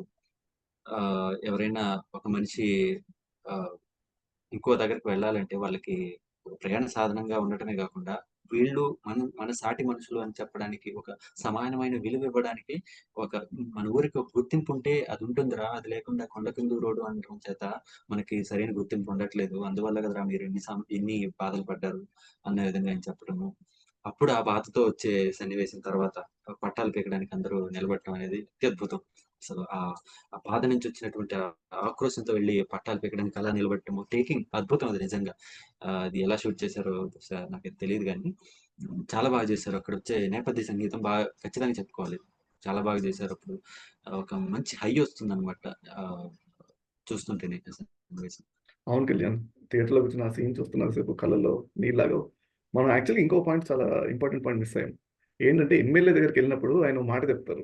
మనిషికి ఒంట్లో బాలేకపోతే హాస్పిటల్ కంటే శ్మశానం దగ్గరుందని చెప్పి శ్మశానానికి తీసుకెళ్తున్నాం సార్ హాస్పిటల్‌కి తీసుకెళ్ళలేక అని చెప్పి ఒక మాట చెప్తారు. అవును. అది కూడా ఇందాక మనం రైటింగ్ గురించి మాట్లాడాం కదా! డైలాగ్స్ అక్కడ అప్పల్ సూరి గారు మాట్లాడే మాటల గురించి. అందులో ఎమ్మెల్యే దగ్గర చెప్పిన ఈ మాట కూడా చాలా నిజంగా మనసుకి టచ్ అయ్యే ఒక డైలాగ్ అలా. ఇంకా ఆబ్వియస్‌గా రైల్వే ట్రాక్ పీకేస్తే ఇలాంటి టైంలో గవర్నమెంట్ చాలా ప్రొయాక్టివ్‌గా ముందుకొచ్చి తన పని తాను చేసుకుంటది కదా! ఇంక ఊరోళ్ళందరిని తీసుకెళ్ళి అప్పల సూరి శవంతో పాటు ఊరు వాళ్ళి ఈ ట్రాక్ పీకేసిన వాళ్ళందరిని తీసుకెళ్ళి రైల్వే పోలీసులు వాళ్ళ కస్టడీలోకి తీసుకోవడం. అక్కడ, అక్కడ లిటరల్‌గా ఇంకా గుర్తింపు కావాలి అని 'రామ్ చరణ్' లేదా 'పెద్ది' క్యారెక్టర్‌కి ఏంటి మనం ఏదో రోజు పనికెళ్తున్నాం, వస్తున్నాం, ఏదో నడుస్తుంది. కానీ మా ఊరసలు దేనికి సంబంధించింది? అసలు మేమందరం దేనికి సంబంధించినోళ్ళం అనే ఒక క్వెషన్ రైజ్ అయ్యే సీన్ అది. ఆ విత్తనం, విత్తు, మొక్కై వృక్షం అయ్యే సీన్ అన్నమాట. సీన్ అది అని అనిపిస్తుంది నాకు. అక్కడ ఆ పోలీసు ఈయన మా మా అప్పల సూరి అండి. మా ఊరతనే. మేము తీసుకెళ్ళిపోతాం మాకిచ్చేయండి. అనంటే, "మీ ఊరతనా? ఏది ప్రూఫ్ ఏది? ప్రూఫ్ ఏది చూపి. ఏదైనా ఉందా? ఈయన మీ ఊరతనని మీకసలు ఆయన ఏమవుతాడు?" అంటే, "ఆయన ఏమయ్యేదేంటండి? మా ఊర్లో మా ఊరోడు" అంటే, "మీ ఊరోడని ప్రూఫ్ ఏది చూపి" అని అడగడం. అప్పుడు అప్పుడు అక్కడ కూడా 'రామ్ చరణ్' గారి యాక్టింగ్ అసలు ఆ క్రికెట్ సీన్ దగ్గర ఆ గౌరవం పోవడం, నన్ను ఆడనీయకుండా చేస్తున్నారనే బాధ కళ్ళలో కనిపించడం. ఇక్కడ ఆహ్, అప్పల సూరి అనే ఊరి పెద్ద చెప్పుకోవాలంటే ఆ ఊరందరిలో ఆయనే పెద్ద కిందుండి అందరి బాగోగులు అడగడం అని అంటే అలా బిల్డ్ చేస్తారు ఆ క్యారెక్టర్‌ని. అలాంటి ఒక మనిషి లేనప్పుడు ఎంత ఆ గ్యాప్ ఉంది అనే భా భావం 'రామ్ చరణ్' గారి మొహంలో నిజంగా ఆయన యాక్టింగ్ ఆ సీన్‌లో అసలు చాలా చేశారు. అవును అజయ్. ఆ సీన్‌లో మరీ ముఖ్యంగా మనకి అదే అక్కడ గుర్తింపు గురించి అన్నప్పుడు అంటే ఇతను మీ ఊరే అతను అని గ్యారంటీ ఏంటి? గుర్తింపేంటి చూపించు. మీ అందరి ఐడీలు చూపించండి. గుర్తింపేంటి చూపించండి అని అడిగినప్పుడు ఆ రైల్వే పోలీసు. ఇంక అప్పుడు వీళ్ళకి పూర్తిగా తెలిసి రావడం. ఇక్కడ నువ్వు చూస్తే ఈ 3 సోపానాలు ఏంటి తర్వాత అతను ఏదైతే గొప్ప విజయాన్ని సాధిస్తాడో, ఏ ఆశయాన్నయితే ఆయన ఆహ్, అందుకుంటాడో, చేరుకుంటాడో లక్ష్యాన్ని చేరుకుంటాడో, ఆ లక్ష్యానికి చేరుకోవడానికి ఒక గొప్ప మలుపుగాను, లేకపోతే పునాదిగాను ఉన్నటువంటి సీన్‌లు ఈ 3 ఇంతకుముందు మనం చెప్పుకున్న రాత్రి క్రికెట్ మ్యాచ్ గురించి కావచ్చు, తర్వాత జరిగినటువంటి అప్పలసూరి పాత్ర మరణం కావచ్చు, తర్వాత మరణానంతరం జరిగినటువంటి పోలీసులతో ఆ గొడవ అది కావచ్చు. ఇవన్నీ కూడా నువ్వు చూస్తే ఒకదాని తర్వాత ఒకటి వస్తూ ఉంటుంది. ఒకదానికంటే ఇంకోటి ఇంటెన్సిటీ ఎక్కువగా వస్తుంటుంది. మొదటి సీన్ వచ్చినప్పుడు పర్లేదు, కొంత బాధ తెలుస్తుంది. ఆ సీన్‌కి తగ్గట్టు బాధ తెలుస్తుంది. గుర్తింపు లేదు, లేకపోతే అతనికి విలువ లేదు అన్న ఒక చిన్న పాయింట్. కొంతవరకు మాత్రం బాధ చూపిస్తుంది మొదటి సీన్. రెండో సీన్‌కొచ్చేటప్పటికి గుర్తింపు లేదు, వాళ్ళకి కనీస సౌకర్యాలు లేవు అన్నది ఇంకా కొంచెం బలంగా చూపిస్తుంది రెండో సీన్. చనిపోవడం గాని, అంతకుముందు ఎమ్మెల్యే సీన్ కావచ్చు. చివరికొచ్చేటప్పటికి ఈ పూర్తిగా ఇంకా తిరిగిపోవాలి. ఏంటనేది పిన్ పాయింట్‌గా ఇదిరా నీ సమస్య అని తెలియాలి. ఎవరికి? పెద్ది పాత్రకి. అది ఎక్కడ తెలుస్తుందంటే, ఈ రైల్వే ప్రొటెక్షన్ ఫోర్స్ ఏదైతే రైల్వే పోలీస్ ఉంటారో వాళ్ళు వాళ్ళని ఈ ఊరి వాళ్ళని పెద్దితో కలిపి కొడుతున్నప్పుడు, అలాగే ఈ కాయాన్ని శవాన్ని ఇస్తే తీసుకెళ్ళిపోతాము అని అన్నప్పుడు ఆయన చెప్పే డైలాగులు కానీ, అప్పుడు ఇంకా పిన్ పాయింట్‌గా ఇది నీకు కావాల్సింది ఇదిరా, నువ్వు పాటు పడాల్సింది దీనికోసం రా అని చెప్పి పెద్దికి అవగతం అయ్యేటువంటి సీన్ అన్నమాట అది. ఆ సన్నివేశం కూడా చాలా బాగా నువ్వన్నట్టుగా గొప్పగా నటించారు. అలాగే ఫైట్ ఉండటం కావచ్చు. అక్కడ కొంచెం మళ్ళీ ఆ నాటకీయత అనేది ఉంటుంది. ఆ శవాన్ని పట్టుకొని అలా అలా ఫైట్ చేయటం అది. మరీ మనం కోడిగుడ్డు మీద ఈకలు పీకినట్టుగా చూడకూడదు సినిమాని. అంత బరువున్న శవాన్ని ఎట్లా చేస్తారు? ఎంతో బరువున్న పెహల్వాన్‌లు ఎత్తగలిగినటువంటి సామర్థ్యం ఉన్న వ్యక్తి పెద్ది అనే వ్యక్తి. కాబట్టి నువ్వు నేను ఏదో బకెట్ నీళ్ళు ఎత్తడానికి కష్టపడుతున్నాం గదా అని ఇంకొక మనిషి ఒక ఒక శవాన్ని ఎత్తలేడని అనుకుంటే ఎట్లా? పాత్ర కూడా మరి బక్కపల్చిన పాత్ర నిజంగానే మరి వయసు మళ్ళినటువంటి జవసత్వాలు తగ్గినటువంటి పాత్ర అప్పలసూరి పాత్ర. అతనేమి ఒక వస్తాదు కాదు. చనిపోయిన తర్వాత అతన్ని ఇట్లా కుదేస్తుంటే ఏదో అదెట్లా ఎత్తుతాడు వస్తాదుని అని చెప్పి అనుకోవచ్చు. కాదు, ఎత్తేవాడు ఒక గొప్ప బలవంతుడని ముందు సీన్‌లోనే కొంతవరకు చూపించేసారు మనకి. కాబట్టి అక్కడెళ్ళి మళ్ళీ ఒక కమర్షియల్ సినిమా చూస్తూ అందులోనూ దీని గురించి పెద్దగా ఆలోచించాల్సిన విషయం కాదు. దీన్ని కొందరు సో కాల్డ్ రివ్యూవర్స్ మళ్ళీ అదంట ఒక తేలికపాటి ఏదో దూది బస్తాన్ని ఎత్తినట్టు అలా అలా అలా అలా అంట తీసి ఫైట్ చేసేసాడంట. ఎందుకు ఎమోషన్ అర్థం చేసుకోరా? సినిమా ఎమోషన్ ఏంటి అర్థం చేసుకున్నాడా సీన్‌లో? రకరకాలుగా ఏదో నోటికొచ్చిందల్లా చెప్పేస్తారు. ఏదో ఒకటి చెప్పాలి కదా అన్నట్టు. నాకు తెలిసి వీళ్ళందరూ సినిమాకెళ్ళి సినిమా చూడరు. వీళ్ళు చూసేది ఏదో ఫోన్ పట్టుకొని ఫోన్ చూసుకుంటారనుకుంటా. అప్పుడు గబుక్కున మధ్యలో ఏది కనిపిస్తే అది శవాన్ని ఎత్తుకున్నాడు, శవాన్ని ఎత్తుకొని ఫైట్ చేసాడు. అది ఎట్లా అవుతదని రాసుకుంటారనుకుంటా ఫోన్‌లోను, పేపర్‌లోను. పోనీ ఆ సన్నివేశం అనేది చాలా ముఖ్యమైన సన్నివేశం ఈ సినిమాకి. ఆ తర్వాత ఆయన గుర్తింపు నాకు కావాల్సింది గుర్తింపు. నేను పోరాడాల్సిన దానికోసం అనే ఆయన దృఢ నిశ్చయంతో ఆ తర్వాత ఏం చేయాలని ఆలోచించుకొని, ఆ గుర్తింపునిస్తానని ఒక వ్యక్తి అన్నాడు గదా! అక్కడికే వెళ్దాం అని జెప్పి మన ఈయన దగ్గరికి వెళ్ళాడు. గవర్నాయుడు పాత్ర. గవర్నమెంట్. గవర్నాయుడు దగ్గరికి వెళ్ళడం. గవర్నాయుడు దగ్గరికెళ్తే ఆయన ఆయన దగ్గరికి వెళ్ళి నాకు గుర్తింపు కావాలి. ఆటే నా గుర్తింపు అని చెప్పారు కదా మీరు. కాబట్టి ఆ ఆటనే నేను నేర్చుకోవాలనుకుంటున్నాను. ఆ ఆట ద్వారానే నాకు గుర్తింపు తెచ్చుకోవాలనుకుంటున్నాను. నా ఊరికి కూడా గుర్తింపు తేవాలనుకుంటున్నాను. కాబట్టి నాకు ఆ ఆట నేర్పించండి అని అడిగితే ఆయన ఆయన కొన్ని ముందు నిరాకరించటము, ఆ తర్వాత మళ్ళీ కొంచెము నిలుస్తాడా లేదా అని కొన్ని పరీక్షల్లాగా, కొంత పరీక్షలాగా పెట్టడం కానీ, ఆ తర్వాత వీడు నిజంగానే నేర్చుకోవడానికే వచ్చాడు. ఏదో ఆట కూలీగా ఉండి వెళ్దామని రాలేదు. ఖచ్చితంగా అతనిలో సంకల్పం ఏర్పడ్డది. అతను మారే వచ్చాడు ఇక్కడికి. ఆ మనసులో ముందున్న ఏదో ఆట కూలీ మనస్తత్వం లేదు అని నిర్ధారించుకోవడానికి అతను వెళ్ళిపోమని చెప్పటము. నేర్పు గోనాయుడు నాకు నేర్పు, కుస్తీ నేర్పిని అని అడగటం గాని, తర్వాత మనుషుల్ని ఎట్లా చూస్తే అప్పుడు కూడా ఒక మంచి డైలాగ్ ఉంటుంది. కుస్తీ అంటే బ్యా బం బ్యాట్‌తో బంతికి ఎదురెళ్ళే ఆట కాదు. ప్రాణాలతో చావుకెదురెళ్ళే ఆట. హ్మ్. మంచి డైలాగ్. ఆలోచించావంటే అదేదో రైమింగ్ కోసం, ప్రాస కోసం పెట్టిన డైలాగులు కాదు కదా! హ్మ్. అర్థం చేసుకుంటే బంతితో బ్యాట్ బ్యాట్‌తో బంతికి, బాల్‌కి ఎదురెళ్ళేటువంటి ఒక ఆట క్రికెట్. అదే అప్పటి వరకు పెద్ది ఆడుతున్నది. కానీ ఇప్పుడు ఆట మారాలి, కొత్త ఆట నేర్చుకోవాలనుకుంటున్నావు. ఆ ఆట బ్యాట్‌తో బాల్‌కి ఎదురెళ్ళేటువంటి ఆట కాదురా! ప్రాణాలతో చావుకెదురెళ్ళేటువంటి ఆట. కొంచెం అటు ఇటు అయిందంటే చచ్చిపోతావురా బాబు! కాబట్టి ఆలోచించుకో ఇప్పుడే, ఇప్పుడొద్దు, నువ్వు రావద్దులే అని చెప్పడం అన్నమాట. ముందుగా చాలా మంది అలాగే చెప్తారు గదా! చాలా మంది గురువులు నీ వల్ల అవ్వదులే అంటే, లేదు నేను కసిగానే ఉన్నాను, నేర్చుకోవాలనే జిజ్ఞాసతో ఉన్నాను, దృఢ నిశ్చయంతో ఉన్నాను అనుకుంటేనే అప్పుడు నేర్పుతారు. అలా ఆ సన్నివేశం పెట్టడం, అప్పుడు అట్లా చొక్కా చిరిగి ఇట్లా ముందుకు రావటము. గెలుపైనా, ఓటమైనా ఈ కొండ కింద ఊరోడిదే అవ్వాలా, అది నా గుర్తింపు అవుతది. ఇంతకుముందు వరకు ఒక గుంపుతో ఆడాను. ఆ గుంపుకి ఎవడో యజమానిగా ఉన్నాడు. అతను గెలిచాడు. నేను గెలిపించినా కూడా వాడు గెలిచాడు అంతే. నేను గెలిపించాను సరే, అది గుర్తింపుగా నిలవలేదు. నాకు పూర్తి గుర్తింపు రాలేదు. ఇప్పుడు నేనొక్కడినే ఆడాలి, నేనే గెలవాలి, నాకే గుర్తింపు రావాలి. అది అతని ఎజెండా అక్కడ. కాబట్టి కుస్తీ నేర్చుకోవడానికి వచ్చాడు. లేకపోతే ఇంకేదో వాలీబాలో, అప్పట్లో ఏదైనా వేరే ఆట ఉంటే కబడ్డీయో అవి నేర్చుకుని ఉండేవాడేమో. కానీ దీనికే ఎందుకు రావాలనుకున్నాడు అంటే గౌరనాయుడు ఒక బీజం వేశాడు అక్కడ. పైగా ఈ ఆటలో అయితే ఒకడే ఆడుతాడు, ఒకడు ఇంకొకటితో ఆడుతాడు. గెలిచాడంటే పెద్ద గెలిచాడు అంతేగాని ఏదో టీం విజయనగరం గెలిచింది, టీం నెల్లూరు గెలిచింది అని ఏమి ఉండదు కదా. అది అతని ఆంతర్యం అదనమాట, అతని ఆలోచన అది అక్కడ ఆ scene లో. తర్వాత అతను నేర్పించడానికి ఒప్పుకోవటము, ఒప్పుకున్న తర్వాత ఆట మారింది. టైటిల్ ఇంటర్మేషన్ కార్డ్ రావడం చాలా బాగుంది ఆ సీన్ కూడా.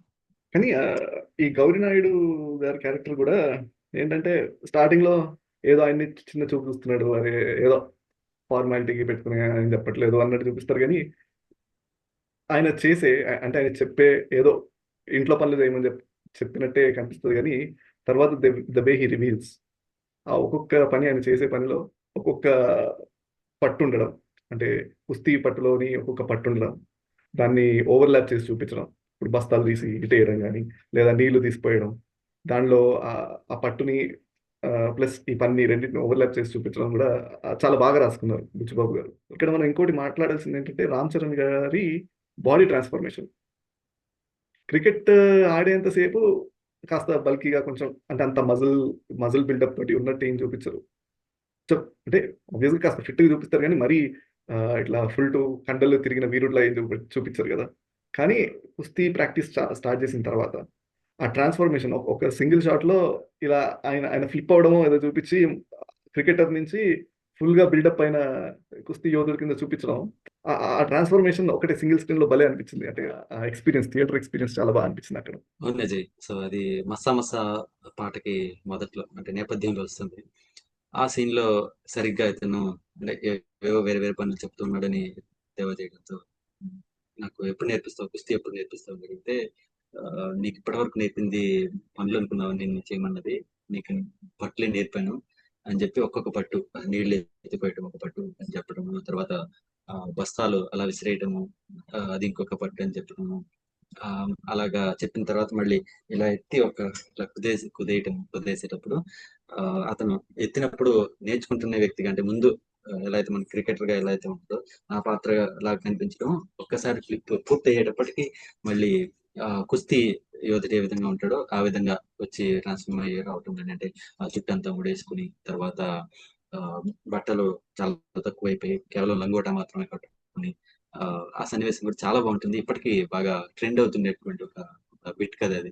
ఇప్పటికి చాలా మంది రీల్స్ కూడా చేస్తుంటారు. చాలా బాగుంటది. మంచి హై ఇస్తది ఆ సన్నివేశం. అందులో ఇంకా బాగా ఎక్కువ అంటే చెర్రీ అంత కేక్ లాగా చెప్పుకోవాలనుకుంటే చెర్రీ అక్కడ అంటే వచ్చే చెర్రీ మసా ఫ్రూట్ మసా రామ్ చరణ్ గాదు గదా! రామ్ చరణ్ కాదు, చెర్రీ అంటే చెర్రీ పండు. ఓకే. ఓకే. సో అక్కడ ఆ, మన ఏఆర్ రెహమాన్ గారు మొదలుపెట్టినటువంటి పాట అన్నమాట. అక్కడ ఎత్తుగడగా ఉంటుంది ఆ పాట. ఒక్కసారి ఇట్లా పడగానే మస్సా మస్సా మస్సా అనగానే ఎవరికైనా ఒక ఊపు వస్తుంది, ఒక ఉత్సాహం వస్తుంది. అబ్బా ఎంత మంచి షాట్ చేశాం అన్నట్టుగా అనిపిస్తుంది. హ్మ్. అలా అక్కడ అతను తీసుకునే శిక్షణ అంతా కూడా ఒక పాట రూపంలో చేశారు మస్సా మస్సా పాట. అది విడిగా వింటే బాగుంటుంది, బట్ అది ఒక హిందీ పాట లాగా చేశారు. బహుశా ఒక్కోటి ఒక్కోలాగా చేయాలని అలా ఏమన్నా అనుకున్నారేమో. ఇది హిందీ మీటర్ లో ఎక్కువ ఉంటుంది. వింటే రెండు మూడు సార్లు వింటే బాగా నచ్చుతుంది. కానీ హిందీ వాళ్ళకి వెంటనే ఎక్కేస్తుంది అనే విధంగా ఉంటుంది ఆ పాట మటుకు. ఆ తర్వాత ఆ పాట పూర్తయ్యేటప్పటికి ఇంకా పూర్తిగా ఒక మల్ల యోధుడు తయారైపోయినట్టుగా ఉండటము. ఆ తర్వాత ఆహ్, అతను వేరే ఒక పోటీకి తీసుకెళ్ళడం అతన్ని, ఒక ఆహ్, కుస్తీ పోటీకి తీసుకువెళ్ళటము. తీసుకువెళ్తే ఈ గౌరనాయుడు సాధారణంగా అతను వేరే వ్యక్తితో ఆహ్, చేయిస్తుంటాడు. భద్రం అనుకుంటా అతని పేరు. 'తారక్ పూర్ణిమ' వేశాడు ఆ వేషం. అతను అతన్ని మామూలుగా తీసుకెళ్తుంటాడు. కానీ ఈసారి ఆయన్నాపి పెద్దిని బరిలోకి దించుదాం అనుకోవటము.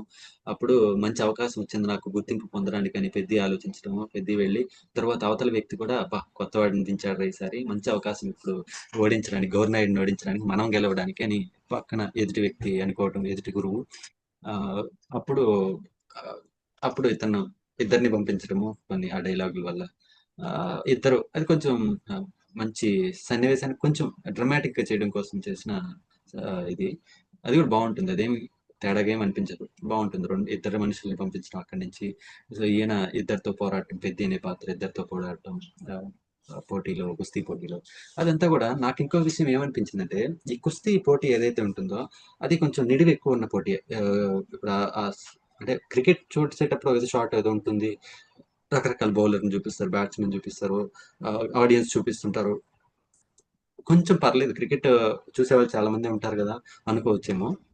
కానీ ఈ కుస్తీ పోటీకి వచ్చేటప్పటికి మాత్రం అంతసేపు ఎండ్యూర్ చేసినప్పుడు, అంటే స్క్రీన్ మీద మనకి ఇంతసేపు కుస్తీ పోటీ రకరకాల యాంగిల్స్ నుంచి చూపిస్తున్నప్పుడు ఇంతసేపు చూస్తారా అనిపిస్తుందేమో కానీ, కానీ సినిమాలో చూసినప్పుడు, థియేటర్లో చూసినప్పుడు నాకు ఎటువంటి ఏ కోశాన్ని కూడా అబ్బా ఇది ఎందుకు ఇంతసేపు పెట్టారనే ఆలోచన కలగలేదు. అంత బాగా ట్రాన్స్లేట్ చేశారు స్క్రీన్ మీదకి. సో ఆ బ్యాక్గ్రౌండ్ స్కోర్ అవ్వచ్చు, విజువల్స్ కావచ్చు, టేకింగ్ కావచ్చు, ఆ, అలాగే అక్కడ ఏదో జస్ట్ ఏదో కానిచ్చేశారు, సర్దేశారు, ఏదో కుస్తీ వీరుడు అన్నట్టు చూపెట్టేశారని ఏం కాదు కదా. అండ్ రియల్ గానే నిజంగానే ఒక కుస్తీ వీరుడిలాగా, కుస్తీ యోధుడిలాగా తయారయ్యాడు. దేహదారుఢ్యంతో మంచి బాడీ బిల్డప్ చేసి దానికి తగ్గట్టుగా మజిల్ మాస్ తెచ్చుకొని, మజిల్ అంటే పూర్తి మజిల్ కూడా కదా, అథ్లెటిక్ బాడీ అంటే కదా, అట్లా తీసుకురావడము. ఆ తర్వాత ఆ పాత్రకి ఏ ఏ విధంగా కావాలో ఆ విధంగా తయారయ్యి అతను నిజంగానే ఆ, పెద్ది అనే పాత్ర ఏ విధంగా పోరాడుతుందని పూర్తిగా చూడగలిగాం మనం. అంతేగాని ఏదో సర్దేసి అలా వచ్చాడు, అలా వచ్చేసేసాడు, మామూలు మనిషిగా ఉన్నాడు, అట్లా వచ్చేసేసాడు అంటే అది వేరే. ఉమ్. ఇక్కడ శిక్షణ తీసుకున్న ఒక కుస్తీ యోధుడిగా మారాడు ఆయన. పైగా చూడడానికి కూడా నేరుగానే మనకి అలా కనిపిస్తున్నాడు కూడా. కాబట్టి ఆ సన్నివేశం కూడా కొంచెం ఎక్కువసేపు అనిపిస్తుంది అనేటువంటి ఇది ఎవరికైనా ఉండొచ్చేమో, కానీ సినిమాలో చూస్తే మాత్రం లీనమైతే మాత్రం ఏ మాత్రం అనిపించదు. ఆ సన్నివేశం కూడా చాలా బాగా చేశారు అది. యాక్చువల్గా నువ్వు ఈ పాయింట్ తీసుకొస్తే నాకు ఏమనిపించిందంటే, ఎవరికైనా ఏదైనా ఆట తెలుస్తున్న వాళ్ళు చూస్తే ఆట బోర్ కొట్టదు. ఇప్పుడు నీకు నాకు ఫుట్బాల్ గురించి తెలియదు అనుకో, మనల్ని కూర్చోబెట్టి ఫుట్బాల్ చూపిస్తే మనకు బోర్ కొడుతుంది కదా. ఏమవుతుంది అంటే, ఎందుకంటే మనకు రూల్స్ తెలియదు, ఏం తెలియదు. సో క్రికెట్ అనేది మన భారతదేశంలో చాలా మందికి, ఎక్కువ మందికి తెలుసు. కాబట్టి క్రికెట్ మీద మూవీ తీస్తే కూర్చొని చూస్తారు, ఏంటంటే రూల్స్ ఉమ్, తెలుసు, అన్ని తెలుసు కాబట్టి. కానీ ఇప్పుడు కుస్తీ పోటీ అనేది అంత ఎక్కువ మందికి తెలిసిన ఆట కాదు. కానీ ఉమ్, అలాంటి ఒక ఆటని కూడా కూర్చోపెట్టి బోర్ కొట్టకుండా చూపించారు. అంటే నువ్వు చెప్పిన దాంట్లో సారాంశం నాకు అర్థమైంది అది. బోర్ కొట్టకుండా ఎక్కడ కూడా ఏంటిది ఎంతసేపు ఉంది, కుస్తీ ఆటని లేదా ఆ యాక్ట్ ని కొరియోగ్రాఫ్ చేసిన వాళ్ళు నిజంగా చాలా బాగా చేశారు. ఒక తెలియని ఆటని ప్రేక్షకులకి అంతసేపు కూర్చోబెట్టి, అంటే థాట్ అటు ఇటు పోకుండా అలా కట్టేసి చూపించడం అనేది అనేది నిజంగా చాలా గొప్ప విషయం. అలాగే అజయ్, ఆ సీన్ లో ఆ, నాకు గుర్తున్నంత వరకు అదే సీన్ లో వస్తుంది అనుకుంటాను.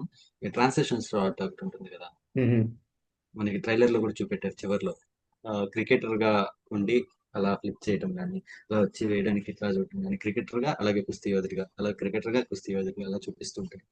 అది ఎంత గొప్పగా ఉంటుందంటే, ఆ, అసలు ఆలోచన రావడమే చాలా గొప్ప. అది చేయగలుగుతాము సినిమాలో, ఇది పెట్టగలుగుతామని. ఎందుకంటే రెండు ఒక వేరు వేరు టైం లైన్స్ లో జరుగుతున్నవి ఆ రెండు. ఒకసారి జరుగుతుందంటే ఏదో క్రికెట్ ఆడొచ్చాడు ఈయన, తర్వాత ఇది ఆడాడంటే సరే, అప్పుడే ఆడొచ్చాడు కదా కాబట్టి ఇది పెట్టేద్దాం అన్నట్టు ఆలోచన ఏమన్నా ఎవరికైనా రావచ్చేమో. కానీ అలా కాదు. తను చాలా రోజుల క్రితం క్రికెట్ ఆడాడు, తర్వాత మల్ల ఎదురుగా ట్రైనింగ్ తీసుకున్నాడు, శిక్షణ పొందాడు గవర్నాయుడు దగ్గర.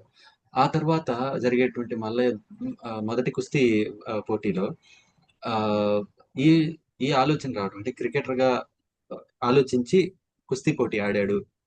ముందు కొంచెం తర్జన భర్జన పడటం, అలాగే అప్పుడు క్రికెట్ ఎలాగో నాకు ఎప్పటి నుంచో తెలిసిన ఆట కదా, కొంచెం దాన్ని అన్వయిద్దాం దీనికి అన్నట్టుగా ఆ రకంగా ఆడుకుంటూ ఇట్లా పట్టుకుని బ్యాట్ పట్టుకుని ఇట్లా వచ్చినట్టుగాని మనిషిని ఇలా కుదేసేయటం కానీ, ఎత్తి ఇవన్నీ కూడా చాలా బాగా ముందు అసలు ఆలోచన ముందు ఎలా కన్సీవ్ చేశాడు అనేది నాకైతే అర్థం కాలేదు, కానీ చాలా గొప్ప ఆలోచన అనమాట. అది చేయడం ఒక ఎత్తు, రాసుకోవడం అయితే ఏదైనా రాసేయచ్చు. ఓ మనిషి 100 ఏనుగుల మీదకి ఇట్లా దూకాడు, వాటిని ఎట్లా చేత్తో ఎత్తాడంటావు, ఇది చేయాలి కదా ఏదైనా. సినిమాలో ఎగ్జిక్యూట్ చేయాలి ఆ సినిమాని. అంటే ఆ సన్నివేశాన్ని తీయడంలో కూడా అసలు అక్కడ చాలా మంచి పని చేశారు మన రత్నవేలు గారు కానీ, తర్వాత బుచ్చిబాబు గారు కానీ. అంటే ఆయన చెప్పారు, ఆ, బుచ్చిబాబు గారు దర్శకులు, ఆయన ఒక ఇంటర్వ్యూలో ఎవరు అడిగితే చెప్పారనమాట. అది ఎలా మీరు ఎడిటింగ్ అప్పుడు ఎలా చేశారా, లేకపోతే ముందు నుంచి అది ఉందా అంటే, ముందే షూట్ చేసి పెట్టుకున్నారంటే దీనికోసం, అది రైటింగ్ లో రాసుకున్నారు. కథ రాసుకునేటప్పుడే ఇది ఈ షాట్ ఇట్లా పెట్టుకోవాలని రాసుకున్నారంట. అంటే ఎంత గొప్ప ఆలోచన ముందుగానే ఎలా వచ్చిందో చూడు. సో ఆ తర్వాత మళ్ళీ దాన్ని తీయడానికి వాళ్ళు చేయగలిగినంత చేసి చాలా గొప్పగా తీశారు ఇది. ముందు ఆ రషెస్ క్రికెటర్గా ఉన్నప్పుడు అంటే బాడీ వేరు కదా, అది వేరు ఇది వేరు. ఆ బాడీతో ఉన్నప్పుడు అక్కడ కొన్ని రషెస్ తీసి పెట్టుకొని షార్ట్స్ తీసి పెట్టుకొని ఆ తర్వాత మళ్ళీ ఇక్కడ కుస్తీ వీరుడిగా ఉన్నప్పుడు దాని కంటిన్యూషన్ షార్ట్స్ లాగా తీసుకొని రెండు ఎడిట్ చేసి మ్యాచ్ చేసి పెట్టడం అద్భుతం. నిజంగా చాలా బాగా అనిపించింది అది చూసినప్పుడు. ఇక అలా స్టోరీ కంటిన్యూ అవుతూ ఉంటే నెక్స్ట్ థింగ్ వచ్చేది ఏంటంటే సడన్ గా అచ్చి అమ్మ పాత్ర ఎంటర్ అవుతుంది మళ్ళీ. అంటే ఇది ఏంటంటే ఇది కూడా ఒక ఒక చాలా మంది వాటే రివ్యూ సడన్ సపై అన్నట్టుంది. వాడే సడన్ సపై అన్నట్టుందా?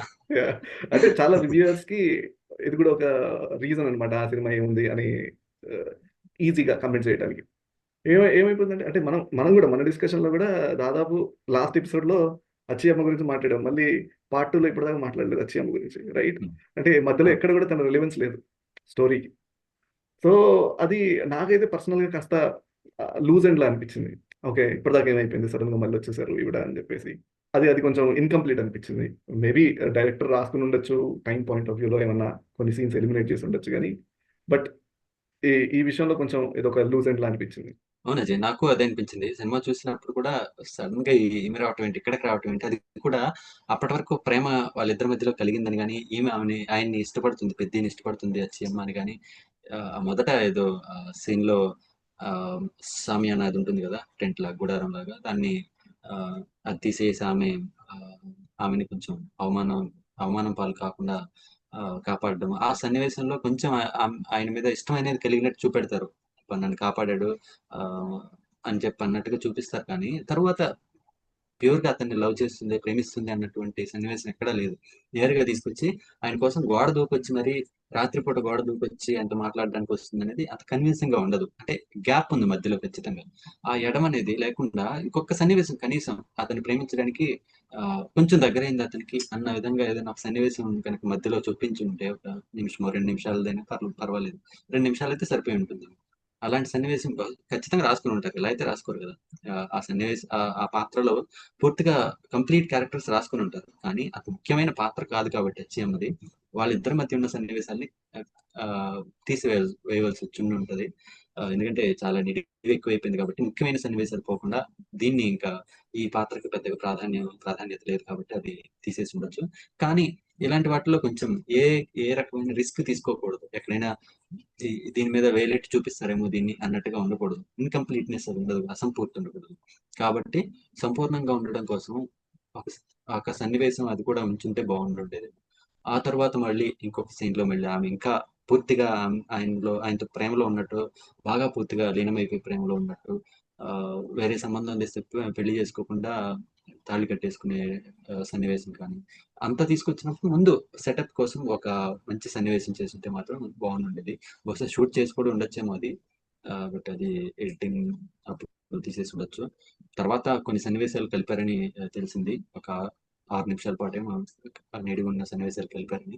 అందులో ఇది కూడా ఒకటి ఉండొచ్చు, నాకైతే తెలియదు. నేనైతే తర్వాత చూడలేదు సెకండ్ వర్షన్. నేను కూడా చూడలేదు. So coming back to Peddi and కుస్తీ, మళ్ళీ అక్కడికి వచ్చేద్దాం.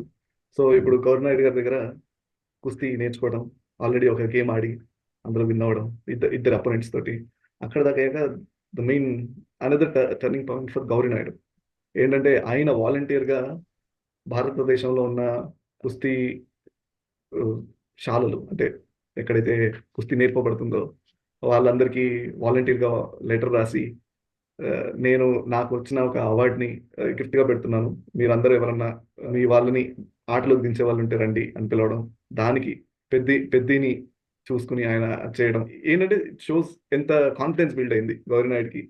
అంటే ఆటని పెద్ది బతికించగలడు అనే కాన్ఫిడెన్స్ బిల్డ్ అయ్యింది అనే చూపించే సీన్. ఎందుకంటే ఎవరో ఎవరో లెటర్ రాసి ఈయన పంపించడం వేరు, ఈయన వాలంటీర్గా అందరికీ రాసి మీరు మీరు ఎవరికైనా అంత ధైర్యం ఉంటే రండి అని పిలవడం వేరు అలా. ఈయన సవాల్ విసరడం, ఉమ్, అది అవును నిజంగా ఎంత ఆయన మీద ఎంత నమ్మకం కుదిరిందో అతని ఆట మీద, పెద్ద అనే ఒక ఆటగాడి ఆట మీద. ఇతనే కుస్తీ ఆటకి నేను ఏదైతే ఇంతకాలం బాధపడుతున్నానో, కుస్తీ ఆటకి ప్రాచుర్యం తగ్గిపోతుంది. ఒక మంచి ఆటగాడు, ఈ ఆటకే వన్నె తెచ్చేటువంటి ఆటగాడు కావాలి, గుర్తింపు తీసుకొచ్చేటువంటి ఆటగాడు కావాలి అని ఎదురు చూస్తున్నానో, అది పెద్దియే అని చెప్పి అతను నిజంగానే భావించి ప్రకటించిన ఈ సవాల్ని అనేది దేశమంతా చేరేలాగా అందరికి పంపించడం అనేది బహుశా దీనికి ఒకానొక కారణంగా అంటే ఒక సెటప్ లాగా ముందు ఒక సన్నివేశం, చిన్నది సన్నివేశం ఉంటుంది. నాకు చాలా నచ్చింది అక్కడ. అంటే ఆ సన్నివేశం అంటే అక్కడ ఆ డైలాగ్ అనేది ఏంటంటే ఈ శిక్షణ అంతా పొందేసిన తర్వాత బహుశా ఈ పోటీ అయిన తర్వాత అనుకుంటాను, నా కథాక్రమంలో అది ఆ సన్నివేశం ఎక్కడ వచ్చిందనేది నాకు అంతగా జ్ఞాపకం లేదు కానీ ఇటువైపు వీరభద్రం ఉంటాడు, అటువైపు అంటే భద్రం అనే పాత్ర ఉంటుంది కదా, మొదటి శిష్యుడు, అంతకుముందు మంచి శిష్యుడుగా ఉన్న వ్యక్తి. ఇటువైపు తొట్టిలో వచ్చి ఈయన ఉంటాడు, పెద్ది పాత్ర. వాళ్ళిద్దరిని ఎలా ముంచుంటారు. అంతకు ముందు ఇంకొక సన్నివేశంలో అతను ఎక్కువసేపు ఉండలేడు, అప్పుడు అతని ఇట్లా నవ్వుతాడు భద్ర అనే పాత్ర. ఈసారి ఏంటంటే ఇట్లా పట్టుకుంటాడు, గవ్వలన్నీ అయిపోతాయి, గవ్వలన్నీ లేకపోతే చింతపిక్కలో ఏవో గవ్వలు చింతపిక్కలో అలా తోస్తూ ఉంటాడు. అంతా అయిపోయేటప్పటికి ఇతన్ని లేపుతాడు అనమాట. ఇతను లేస్తాడు, ఎవరు భద్రం అనే పాత్ర. ఇంకొక తొట్టిలో ఉన్న నీళ్లలో మునిగి ఉన్నటువంటి పెద్ది పాత్ర మటుకు ఈసారి అంటే శిక్షణ పొందిన తర్వాత చూస్తే ఆ లేవడనమాట. ఇంకా చనిపోయాడు అన్న విధంగా చూపిస్తారు. ఆ పక్కన పనిచేసే అతను కూడా వదిలే వస్తది, ఇంకా చచ్చిపోతాడు, వదిలే వస్తది అంటే అప్పుడు ఆ మాట నాకు కాదురా వాడికి చెప్పు అని చెప్తే అట్లా కెమెరా అక్కడికి వెళ్ళి ఇది చూపించి అప్పుడు సరిగ్గా చేయి పట్టుకొని ఇట్లా గట్టిగా గుంజి పట్టుకో ఉండటం అతను వస్తాడు గవర్నాయుడు. చాలా బాగా అనిపించింది ఆ సన్నివేశం కూడా. అంటే అతను అతని మీద ఎందుకు అంత నమ్మకం కలిగింది, అంత గురి కలిగింది అనడానికి చిన్న చిన్న సన్నివేశాలు బాగా ఉపకరిస్తాయి. అంటే సెటప్ బాగా చేశారు. ఈ సెటప్ అక్కడ అచ్చమ్మ పాత్రలో మిస్ అయింది అంతే. కాకపోతే ఇది ప్రధానమైన పాత్ర. అచ్చమ్మ పాత్ర ఏదో పెట్టాలి కాబట్టి పెట్టినట్టు, నామకే వాస్తే అన్నట్టుండే పాత్ర సినిమాలో అయితే. కానీ ఇది ముఖ్యమైన పాత్ర, గవర్నాయుడు పాత్ర కాబట్టి బహుశా ఈ సన్నివేశాలు ఉంచారు. ఆ సన్నివేశాన్ని దానికి ఉంచారు. కత్తిరేశారు. ఈ తుంచారు. సన్నివేశాన్ని ఉంచారు, ఆ సన్నివేశాన్ని తుంచారు. అంతే అజయ్.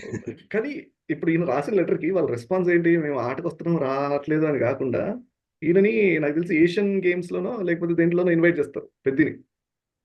అంటే ఏంటంటే వాళ్ళ దగ్గరికి మనం ఏంట్రా ఎళ్ళడం అనే కైండ్ ఆఫ్ కాస్త ఇగోలు ఎక్కువ కదా!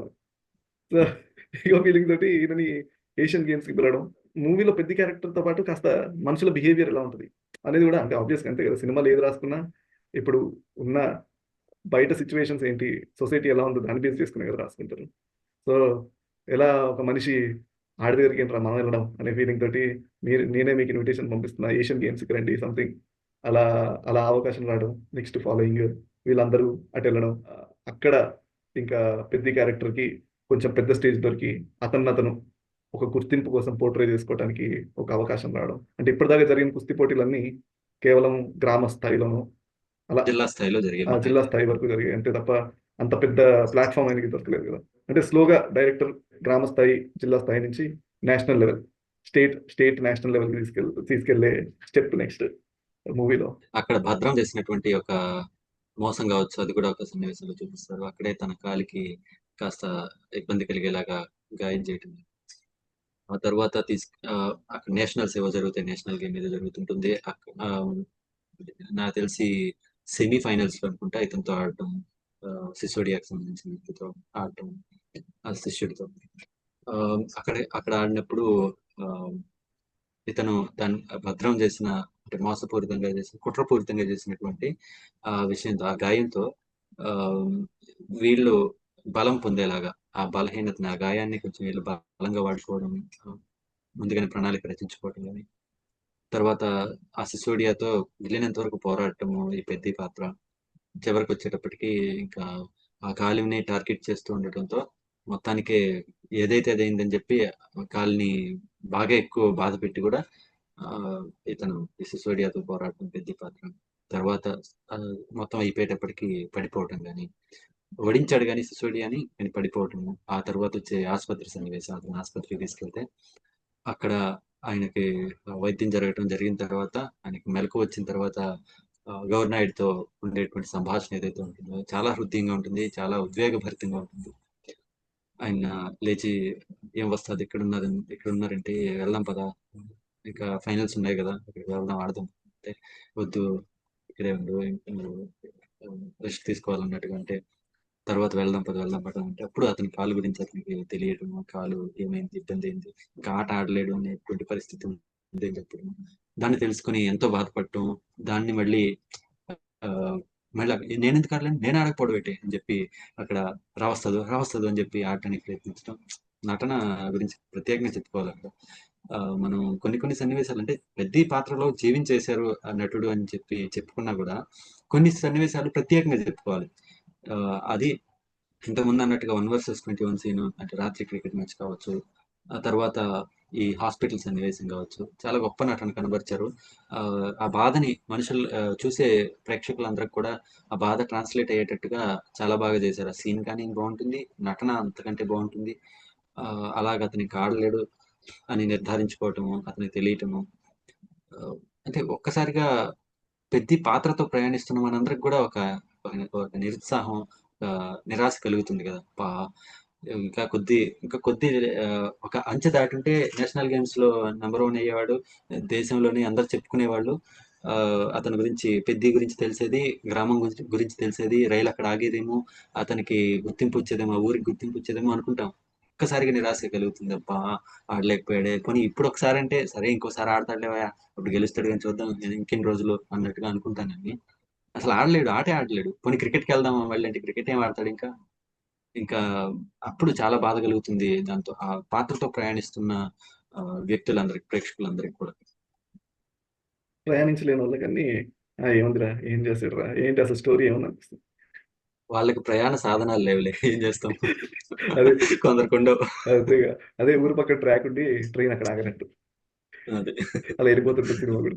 ఆ, అక్కడ ఏంటంటే హోప్లెస్ సిచ్యువేషన్, ఇంకా అక్కడ అతనికి ఏం చేయడానికి లేదు. అక్కడ వచ్చిన అవకాశం పోయింది, క్రికెట్ ఆడలేరు, అలానే కుస్తీ పోటీ చేయలేరు. ఇంకా ఇంకా ఆయనకి ఉన్న అవకాశం ఏంటి, ఇంకా డైరెక్ట్ ఇప్పుడున్న ఏదైతే సాధించారో దాన్ని పట్టుకుని అట్లీస్ట్ దీంతో ట్రై చేయాలన్నట్టుగా నెక్స్ట్ స్టెప్ లో వెళ్ళి లైక్ సెంట్రల్ రైల్వే మినిస్టర్ ని కలవడానికి ట్రై చేస్తారు. అదే ఢిల్లీ ఎపిసోడ్స్. రామ్ చరణ్ గారు కూడా చాలా ఇంటర్వ్యూస్ లో one of my best episodes is Delhi episode అని చెప్పన్నారు. మరి ఆ షార్ట్స్ ఎలా తీసారో కానీ ఆబ్వియస్ గా ఢిల్లీ అంటే అంత క్రౌడ్ ఉంటుంది అదంతా, మరి ఎక్కడైనా సెట్ చేసి తీసారో తెలియదు కానీ ఎంత న్యాచురల్ గా అనిపించింది. ఒక ఊరు పేరు లేని వ్యక్తి అలా రోడ్డు మీద తిరుగుతూ తిరుగుతూ ఎక్కడ వీలైతే అక్కడ పడుకుంటూ ఆ షార్ట్స్, ఆ ఢిల్లీ ఎపిసోడ్ నిజంగా ఆ, చాలా న్యాచురల్ గా చాలా బాగా చేశారు. చెరుకు రసం తీయటం కానీ, అవును. చెరుకు రసం తీసే బండి దగ్గర పనిచేయటం, ఆ సన్నివేశం అంతా కూడా, ఎపిసోడ్ అంతా కూడా చాలా బాగుంటుంది నిజంగా అన్నట్టుగా. ఆ, అది స్ట్రెచ్ లో పెద్ద డైలాగులు ఉంటాయి, ఏదో కొత్త చిత్రణ ఉంటుంది, కొత్త విజువల్స్ ఉంటాయి, అలా ఏమి ఉండదు. తీసిన కెమెరా వేరు, రేషియో బహుశా 4:3 ఉంటుంది అనుకుంటా అది. చూడ్డానికి కాస్త వేరుగానే ఉంటుంది, వెడల్పు తగ్గిపోతుంది, హైట్ బాగా వస్తుంది.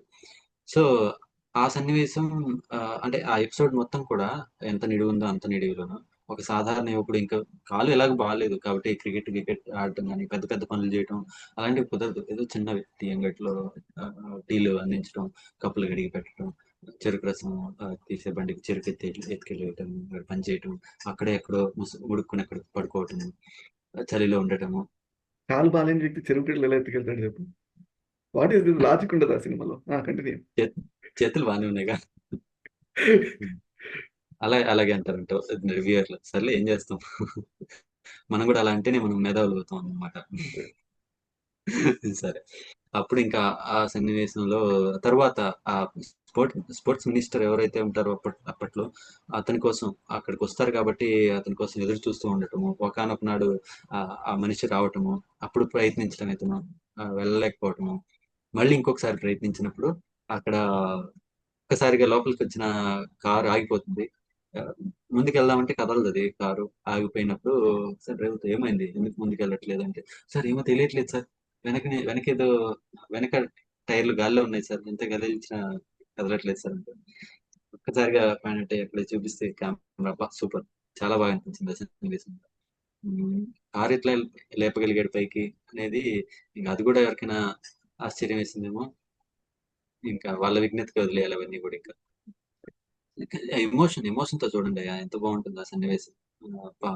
పెద్ద పాత్ర అంత బాధతో ఉంది, ఏదైనా చేయాలి, ఎట్లయినా చేసి మంత్రిని కలవాలి, స్పోర్ట్స్ కాదు, సారీ, రైల్వే మినిస్టర్ ఆయన.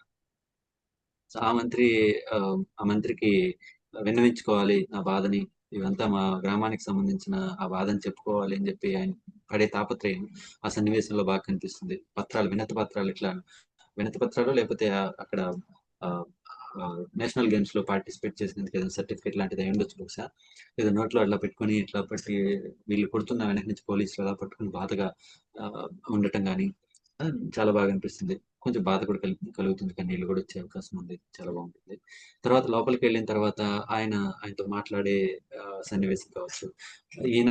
ఈయన బాధ గురించి చెప్తుంటే ఆయన మరి ఫైనల్స్ ఆడి గెలిచావా అంటే కాదు, మరి రన్నర్ అప్ అంటే కాదు, నేను అసలు ఫైనల్స్ ఆడలేదు అంటే కాలు పాడైంది, కాలు సరిగ్గా లేదు, అందువల్ల నేను ఆడలేకపోయాను అంటే దాన్ని ఇవన్నీ సాకులు, ఆడలేక సరిగ్గా అనేసి ఆయన తోసిపుచ్చటము. అప్పుడు ఈయనకి ఇంకా బాధ కలగటం, ఎలాగైనా ఆడాలి నేను, ఆడకపోతే ఏదో ఆడి మధ్యలో ఆగిపోయానంటే నాకు గుర్తింపు, ఆ విలువ ఉండదు, నేను చెప్పుకోలేను, తద్వారా కూడా నేను నా లక్ష్యాన్ని సాధించలేనని చెప్పి అనుకోవటం. ఆ తర్వాత ఆ తర్వాత వస్తుంది ఒక సన్నివేశం, అలా వెళ్తుంటే చెప్పులు ఊడిపోతాయి దారిలో వెళ్తుంటే. చెప్పు ఒకటి ఊడిపోతుంది, దాన్ని పెట్టుకోవడానికి ఇలా నీరసంగా ఉంటాడు అప్పటికి ఆ పెద్ది. నీరసంగా ఉంటే ఇట్లా కింద కొంగి ఆ చెప్పు తొడుక్కోవడానికి చేత్తో, అంటే కాలికి అంత పటుత్వం లేదు కదా అప్పటికే, ఒక కాలికి, ఆ కాలికి ఊడిపోయిన చెప్పుని పెట్టుకోవడానికి చెయ్యి ఇలా కింద పెట్టి ఇట్లా వంగి ఇలా తొడుక్కుంటుంటే ఆ వణుకు కానీ అంటే ఆ తొడుక్కునే విధానము, అప్పుడు ఇచ్చినటువంటి హావభావాలు కానీ చాలా అద్భుతంగా ఉంటాయి. నటన విషయంలో చెప్పుకోవాల్సి వస్తే ఇవన్నీ కూడా చాలా గొప్ప అంశాలుగా చెప్పుకోవచ్చు రామ్ చరణ్ గారి నటన ఈ సినిమాకి సంబంధించి. ఆ తర్వాత ఆయన అక్కడి నుంచి అలా వెళ్తున్నప్పుడు ఏదో గ్రౌండ్ లో ఏదో జరుగుతుండడం చూడటం, ఆ, అలా కొంచెం వేక్ షాట్స్ లాగా ఉంటాయి, ఏమంత స్పష్టంగా ఏం చూసేది ఏదంతా ఏం చూపించరు. తర్వాత సన్నివేశాలకు వెళ్తే ఆ నిస్సహాయతతోనే ఆయన రైల్లో ఎక్కి ప్రయాణిస్తుండటము, ఆ రైల్లో ప్రయాణిస్తున్నప్పుడు బుచ్చిబాబు గారి మార్క్, ఇప్పటి వరకు జనాలు ఆపాదించినటువంటి ఒక మార్క్, అది దొరకట్టు. ఆ, అది చేయటము సినిమాలో బాధగా అనిపిస్తుంది. సన్నివేశం చూస్తున్నప్పుడు మనం ఇప్పుడు ఎలాగో ఇప్పుడు కాస్త నవ్వు అనిపిస్తుండొచ్చు కానీ మనకి సినిమాలో చాలా బాధగా అనిపిస్తుంది చూస్తున్నప్పుడు, ప్రతి పాత్రలో లేనివి అలా ప్రయాణం జరుగుతున్నప్పుడు. ఒక్కసారి ఆయన ఆలోచించుకున్నప్పుడు కూడా ఏదో క్షణికావేశంలో అలా కాలెత్తేసి ఏదో అది చేయాల్సింది ఏదో చేసేసారు అనేది కాకుండా, నాకు అది ఎగ్జిక్యూట్ చేసిన తీరు చాలా బాగా నచ్చింది. అది ఏంటంటే ఆ, ఎవరైనా క్షణికావేశంలో తీసుకున్న ఒక నిర్ణయం అనుకో, సరిగ్గా ఒకసారి కళ్ళు మూసుకుని ఇట్లా లేపేయటము ఇలాంటివి చేస్తారు. అలా కాకుండా నెమ్మదిగా, ఎందుకంటే ప్రీ డిటర్మైండ్ అంటారు కదా, ముందు నుంచి మనసులో ఆ, ఇదే తిరుగుతుంది, అక్కడ ఎగ్జిక్యూట్ చేయాలి అతను అంతే.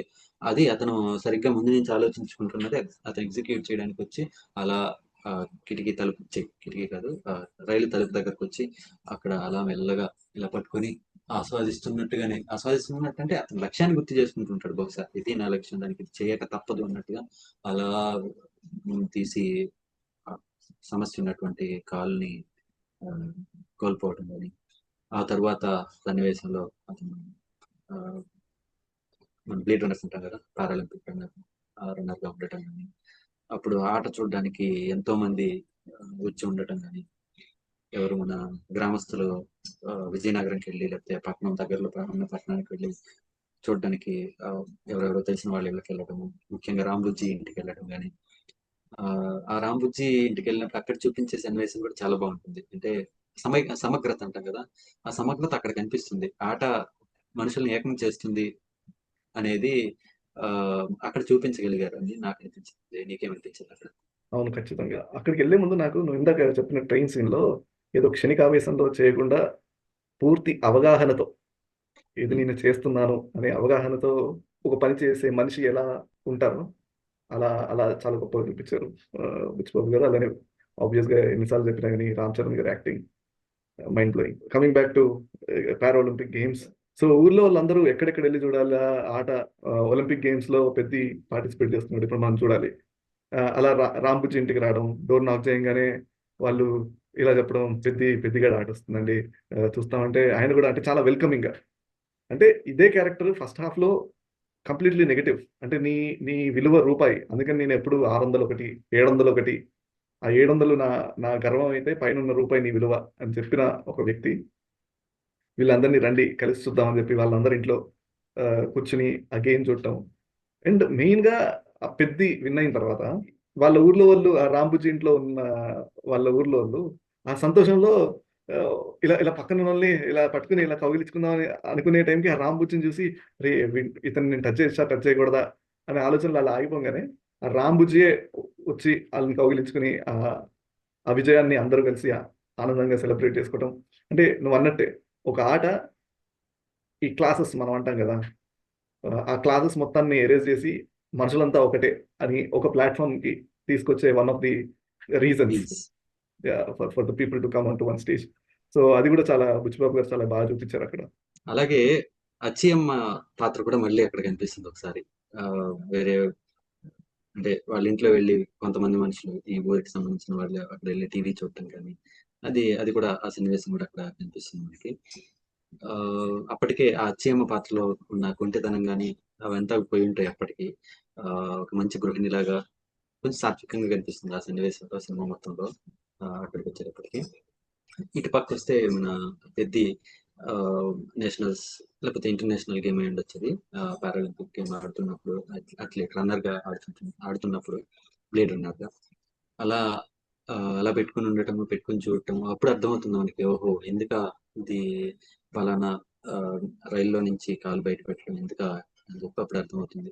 ఎలాగో ఆ కాలు నాకు సహకరించదు సాధారణ కుస్తీ పోటీ కానీ క్రికెట్ కానీ వాలీబాల్ కానీ ఏది ఆడాలన్నా కూడా. ఎందుకంటే కాలు చెప్పు తొడుక్కోవడానికి కూడా సరిగ్గా సహకరించినటువంటి ఆ కాలు మీరు దేనికి పనికొస్తుంది ఆట ఆడి నేను గుర్తింపు తెచ్చుకోవడానికి అని ఆలోచించి ఆయన కాన్షియస్ డెసిషన్ తీసుకొని, నిర్ణయం తీసుకొని అతను పారాలింపిక్ గేమ్ ఆడడానికి, అంటే మధ్యలో వేగ్గా కనిపించింది అలా చూపిస్తారు అన్న సన్నివేశం ఏంటంటే, ఒక పారాలింపిక్ గేమ్ ఇక్కడ జరుగుతుంటుంది అక్కడ. లేకపోతే ఆ, రంగవైకల్యంతో ఉన్న వాళ్ళు అక్కడ ఏదో ఆటలు ఆడుతూ ఉండటం, ఆ ఆటలు చూసిన తర్వాత ఓహో ఇలా ఆడొచ్చు అన్నమాట. అయితే నాకు కాలు ఎలాగో నాకు సహకరించట్లేదు, సగం పైన అంగవైకల్యం ఉన్నట్టే, కానీ దీంతో పూర్తిగా దానికి అర్హత సాధించగలుగుతానో లేదో అన్నట్టుగా ఆయన తన కాల్ని కోల్పోవటం కానీ ఆ తర్వాత మళ్ళీ గ్రేట్ రన్నర్ గా రావడం కానీ అంతా బాగా చూపించారు అప్పుడు. అంటే ముందు జరిగిన సన్నివేశం చూసిన సన్నివేశం కూడా అక్కడ చూపిస్తుంటారు. తర్వాత ఆట ఆడుతూ ఆడుతూ మధ్యలో అంటే పరిగెడుతూ పెద్ది కింద పడిపోవటము, తర్వాత మళ్ళీ అతను లక్ష్య సాధన కోసం మళ్ళీ లేచి, అంటే ఫైనల్ టచ్ చివరి ఆట కాబట్టి అక్కడ బహుశా కొంత నాటకీయత ఇంకా ఉండడం కోసం బహుశా అలా పెట్టుండొచ్చు. మళ్ళీ పరిగెట్టి ఆ తర్వాత ఇంకా అతని లక్ష్యం అంత గొప్పది కాబట్టి మళ్ళీ అతను రెట్టించిన ఉత్సాహంతో పరిగెత్తి మొత్తానికి ఫినిష్ లైన్ చేసుకోవటం. ఫినిష్ లైన్ చేరుకునేటప్పుడు కూడా అందరూ మళ్ళీ చిన్న ఒక నలుగురు వెళ్తారు, అందరూ ఇంచుమించుగా ఒకేసారి వెళ్ళినట్టుగా ఉంటుంది. రీప్లేలో చూసినప్పుడు పెద్ది గెలిచినట్టుగా చూపెడతారు. ఆ తర్వాత అతనికి మెడల్ బహుకరించారు, పథకాలు ఇచ్చేటప్పుడు బంగారు పథకం అతను తొడగబోతుంటే మెడలో వేయబోతుంటే ఆయన నాకు ఇస్తారు అంటే వెళ్తాం, మరి ఏం కావాలి, మరి ఇంకేం కావాలి అంటే అది కావాలి సార్ అని మైక్ చూపెట్టడం.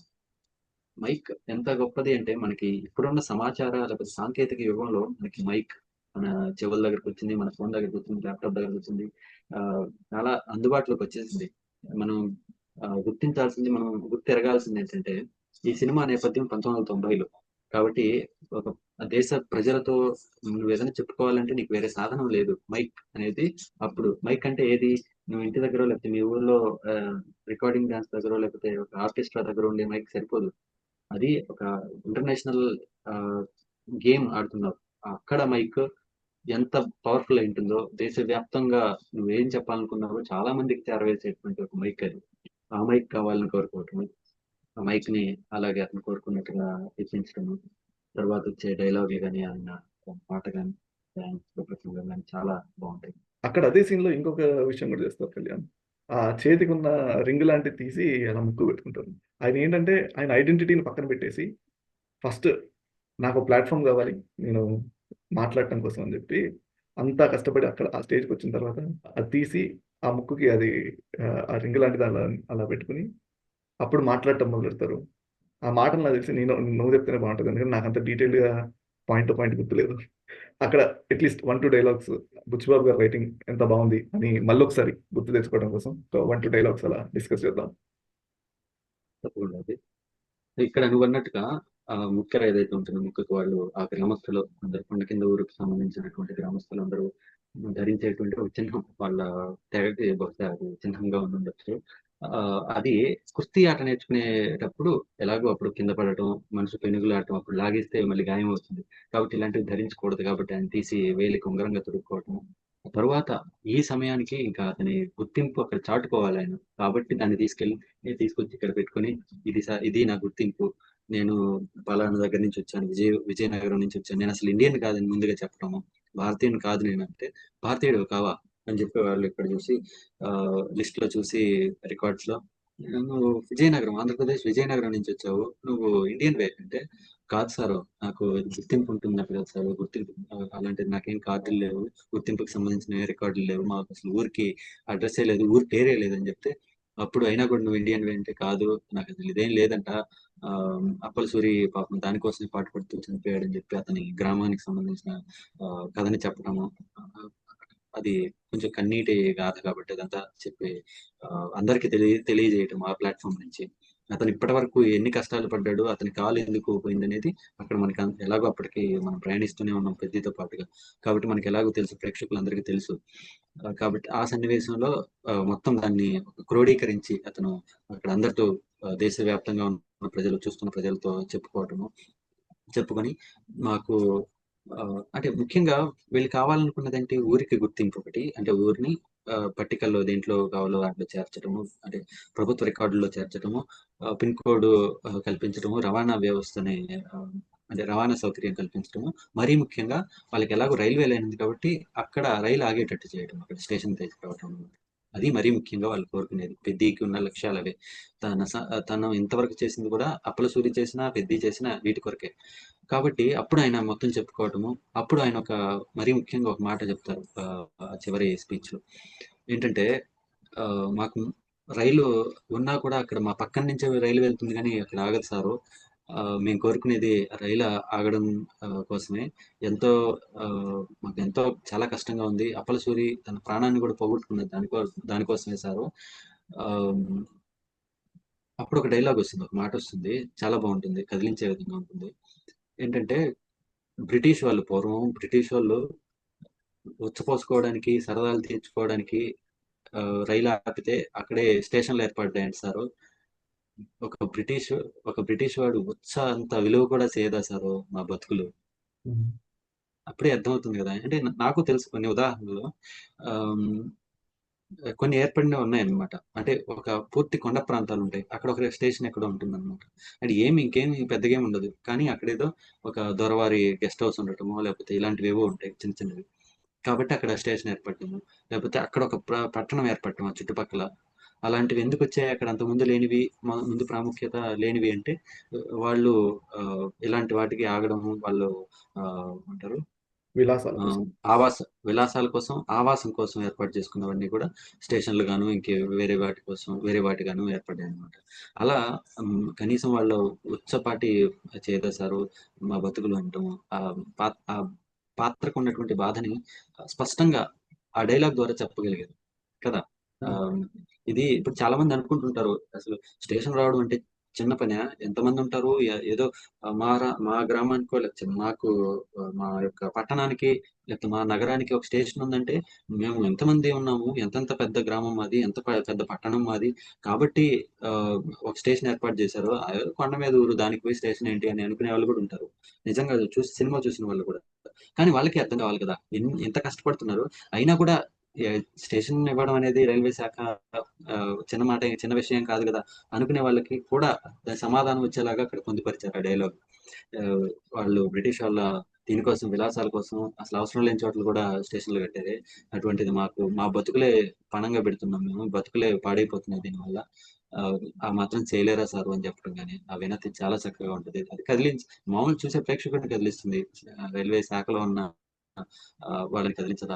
అప్పుడు మళ్ళీ ఆ, వాళ్ళకి సంబంధించినటువంటి శాఖలకి సిఫారసు చేయడం కానీ, ఆ సిఫారసు చేసిన తర్వాత వాళ్ళు అక్కడి నుంచి వాళ్ళు ఇతన్ని పెద్దిని ఆ ఊరికి ప్రత్యేక రైలు ద్వారా పంపించడం కానీ, ప్రత్యేక రైలు ఢిల్లీ నుంచి అక్కడికి వేసి ఆయన పంపించడం కావచ్చు.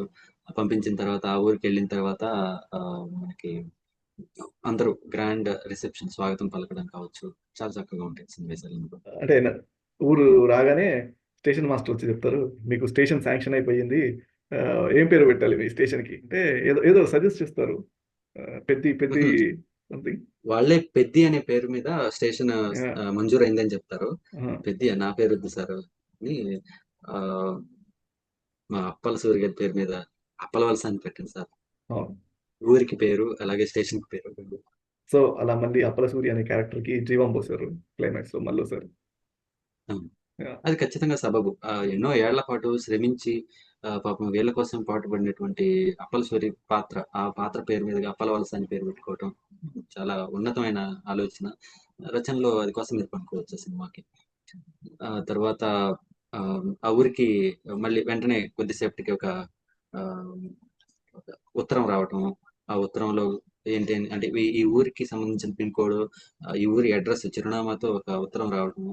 ఆ ఉత్తరం తీసి చూస్తే ఈయనకి చెందాల్సినటువంటి బంగారు పతకాన్ని వాళ్ళు ప్రభుత్వం లేకపోతే ఆహ్, క్రీడలకు సంబంధించినటువంటి శాఖ వాళ్ళు పతకాన్ని పంపించడం పెద్దికి చెందాల్సినటువంటి అని చాలా బాగుంటుంది. అంటే కంప్లీట్‌నెస్ అక్కడ కనిపిస్తుందనమాట. అప్పుడు కూడా మళ్ళీ అచ్చయ్యమ్మ పాత్ర వచ్చి అక్కడ ఆయన ఒంటికాలు కాబట్టి కొంచెం అండగా ఉండటం అక్కడ, దన్నుగా ఉండటము, వాళ్ళ తల్లిగారు పాత్ర ఉండటము, మిగతా గ్రామస్తులందరూ కూడా నిన్ను చాలా తప్పుగా అర్థం చేసుకున్నామని కొంచెం పశ్చాత్తాపడుతూ ఆయన్ని ప్రశంసించడం గాని చాలా బాగుంటుంది. ఆ తరువాత ఒక చిన్న సన్నివేశం ఉంటుంది కదా! మన కొరమయ్య అప్పటి వరకు బొమ్మని రాణి పాత్రని ఆఫీసర్‌ని కొండల చుట్టూ, వాగుల చుట్టూ తిప్పుకుంటూ వస్తాడు. తిప్పుకుంటూ వస్తే ఒక్కసారి ఆయనకప్పుడు వెలుగుతుంది. అవును, ఇక్కడికి స్టేషన్ వచ్చేసింది కదా! స్టేషన్ మంజూరైపోయింది కదా! అయినా అయితే నువ్వు నన్నెందుకు రైలు ద్వారా కాకుండా ఇలా అంత నడిపించుకుంటూ తీసుకొచ్చావని కొండలెక్కించుకుంటూ అంటే, అప్పుడు మిమ్మల్ని ఇలా నడిపించుకుంటూ వచ్చుండకపోతే మాకు స్టేషన్ ఎంత అవసరమో మీకు తెలిసుండేది కాదు కదా సారు అంటాం. నిజమే కదా! లేకపోతే ఏదో ఒకాయన కథగా వినేసుంటాడు. ఆ బాధ తెలియటం ఇలా జరిగిందనమాట. పైగా కథంతా చెప్పాలంటే ఈ రకంగా చెప్పుకుంటూ వస్తే కూడా ఒక రకంగా బానే ఉంటది. కానీ నిజంగా అసలు పాయింట్ అదే కదా! బావుంటుంది అది కూడా. ఆ సన్నివేశం కూడా. ఇంకా ఈయనకి అర్థమైపోతుంది. గ్రామాల్లో ఎంతెంత గొప్ప గొప్ప ఆటగాళ్ళు ఉన్నారు అనేది.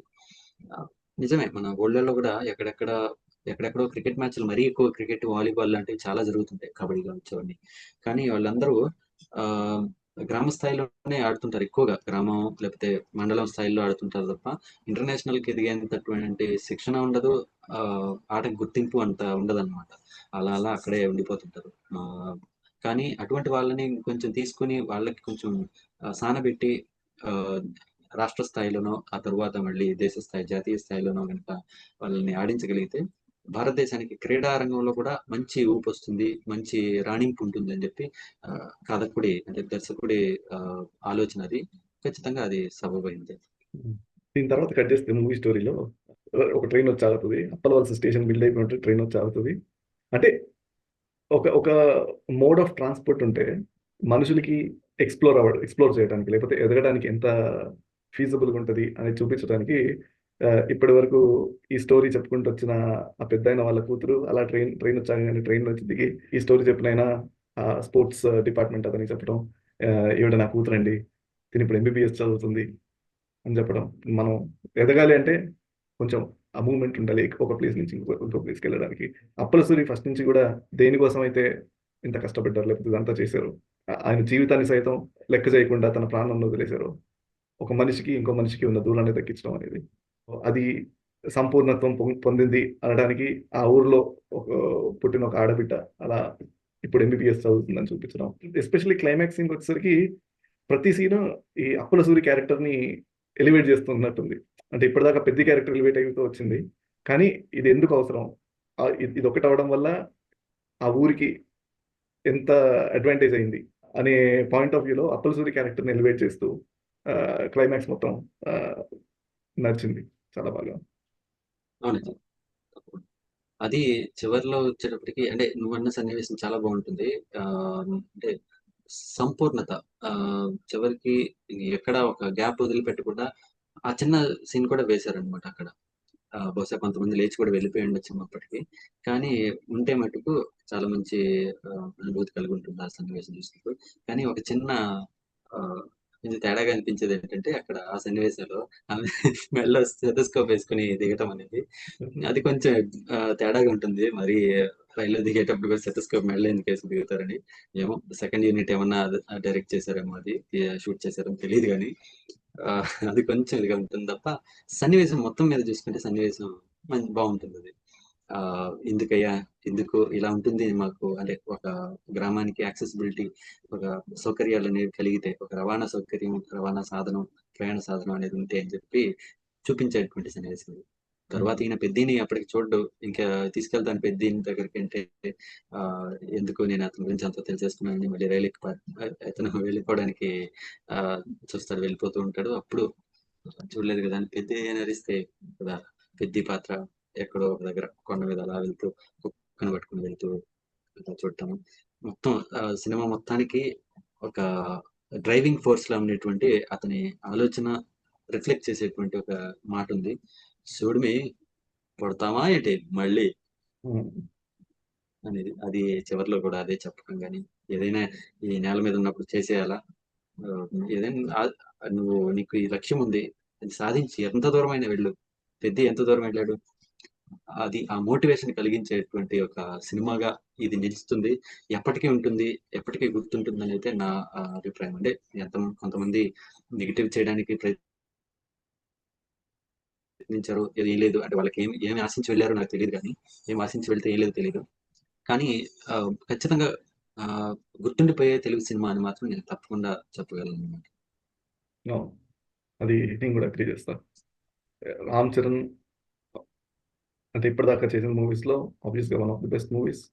బట్ తెలుగు ఫిలిం ఇండస్ట్రీలో కూడా ఆ, ఏమో ఇలాంటి స్టోరీస్ మళ్ళీ వస్తాయా? ఎందుకంటే మన మన తెలుగు ఇండస్ట్రీలో స్పోర్ట్స్ బేస్డ్ స్టోరీస్ చాలా తక్కువ. నాకు గుర్తున్నంత వరకు లాస్ట్ది జెర్సీ. ప్లస్ అది కూడా చాలా వరకు అన్ని క్రికెట్ బేస్ మీద ఉంటుంది. ఇంకొకటి సుమంత్ గారిది ఒకటి ఉంటుంది పిల్లలకి, Sumanth Golconda high school. Golconda high school GHS.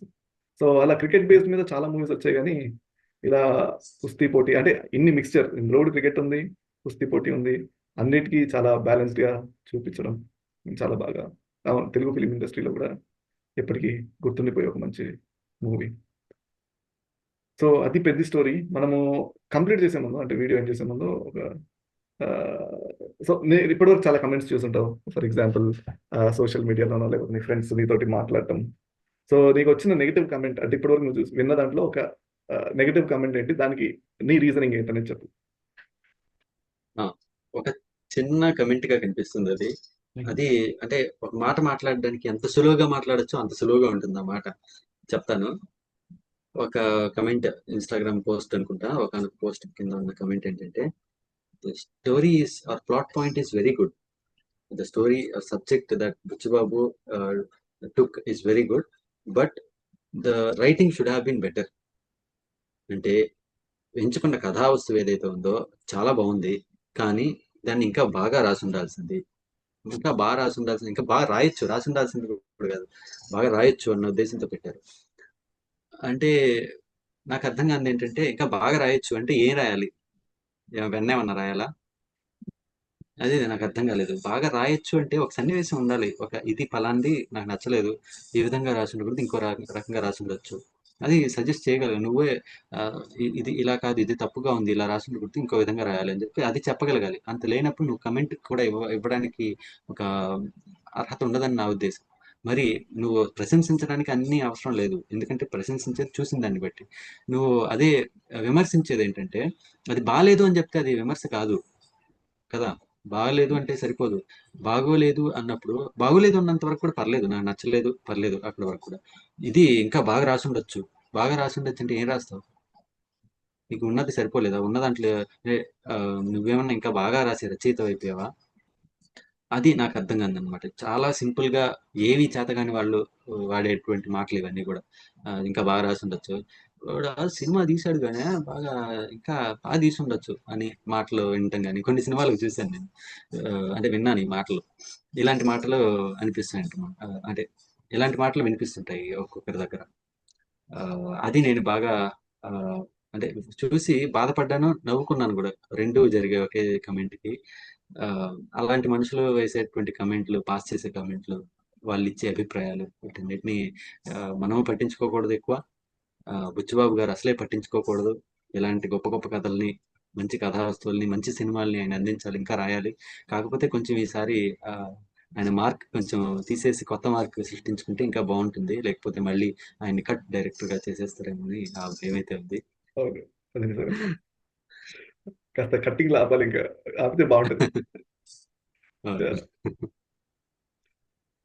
ఇక నా సైడ్ వచ్చేసరికి నాకు ఇలా వచ్చిన అంటే ఒక నెగెటివ్ కామెంట్ ఏంటంటే, ఒక ఫ్రెండ్ తోటి ఇలా డిస్కస్ చేస్తుంటే ఏమన్నారంటే, "అసలు 'రామ్ చరణ్' గారు తీయాల్సిన సినిమా కదా! అంత పెద్ద హీరో తోటి ఇలాంటి స్టోరీ ఎలా తీస్తారు?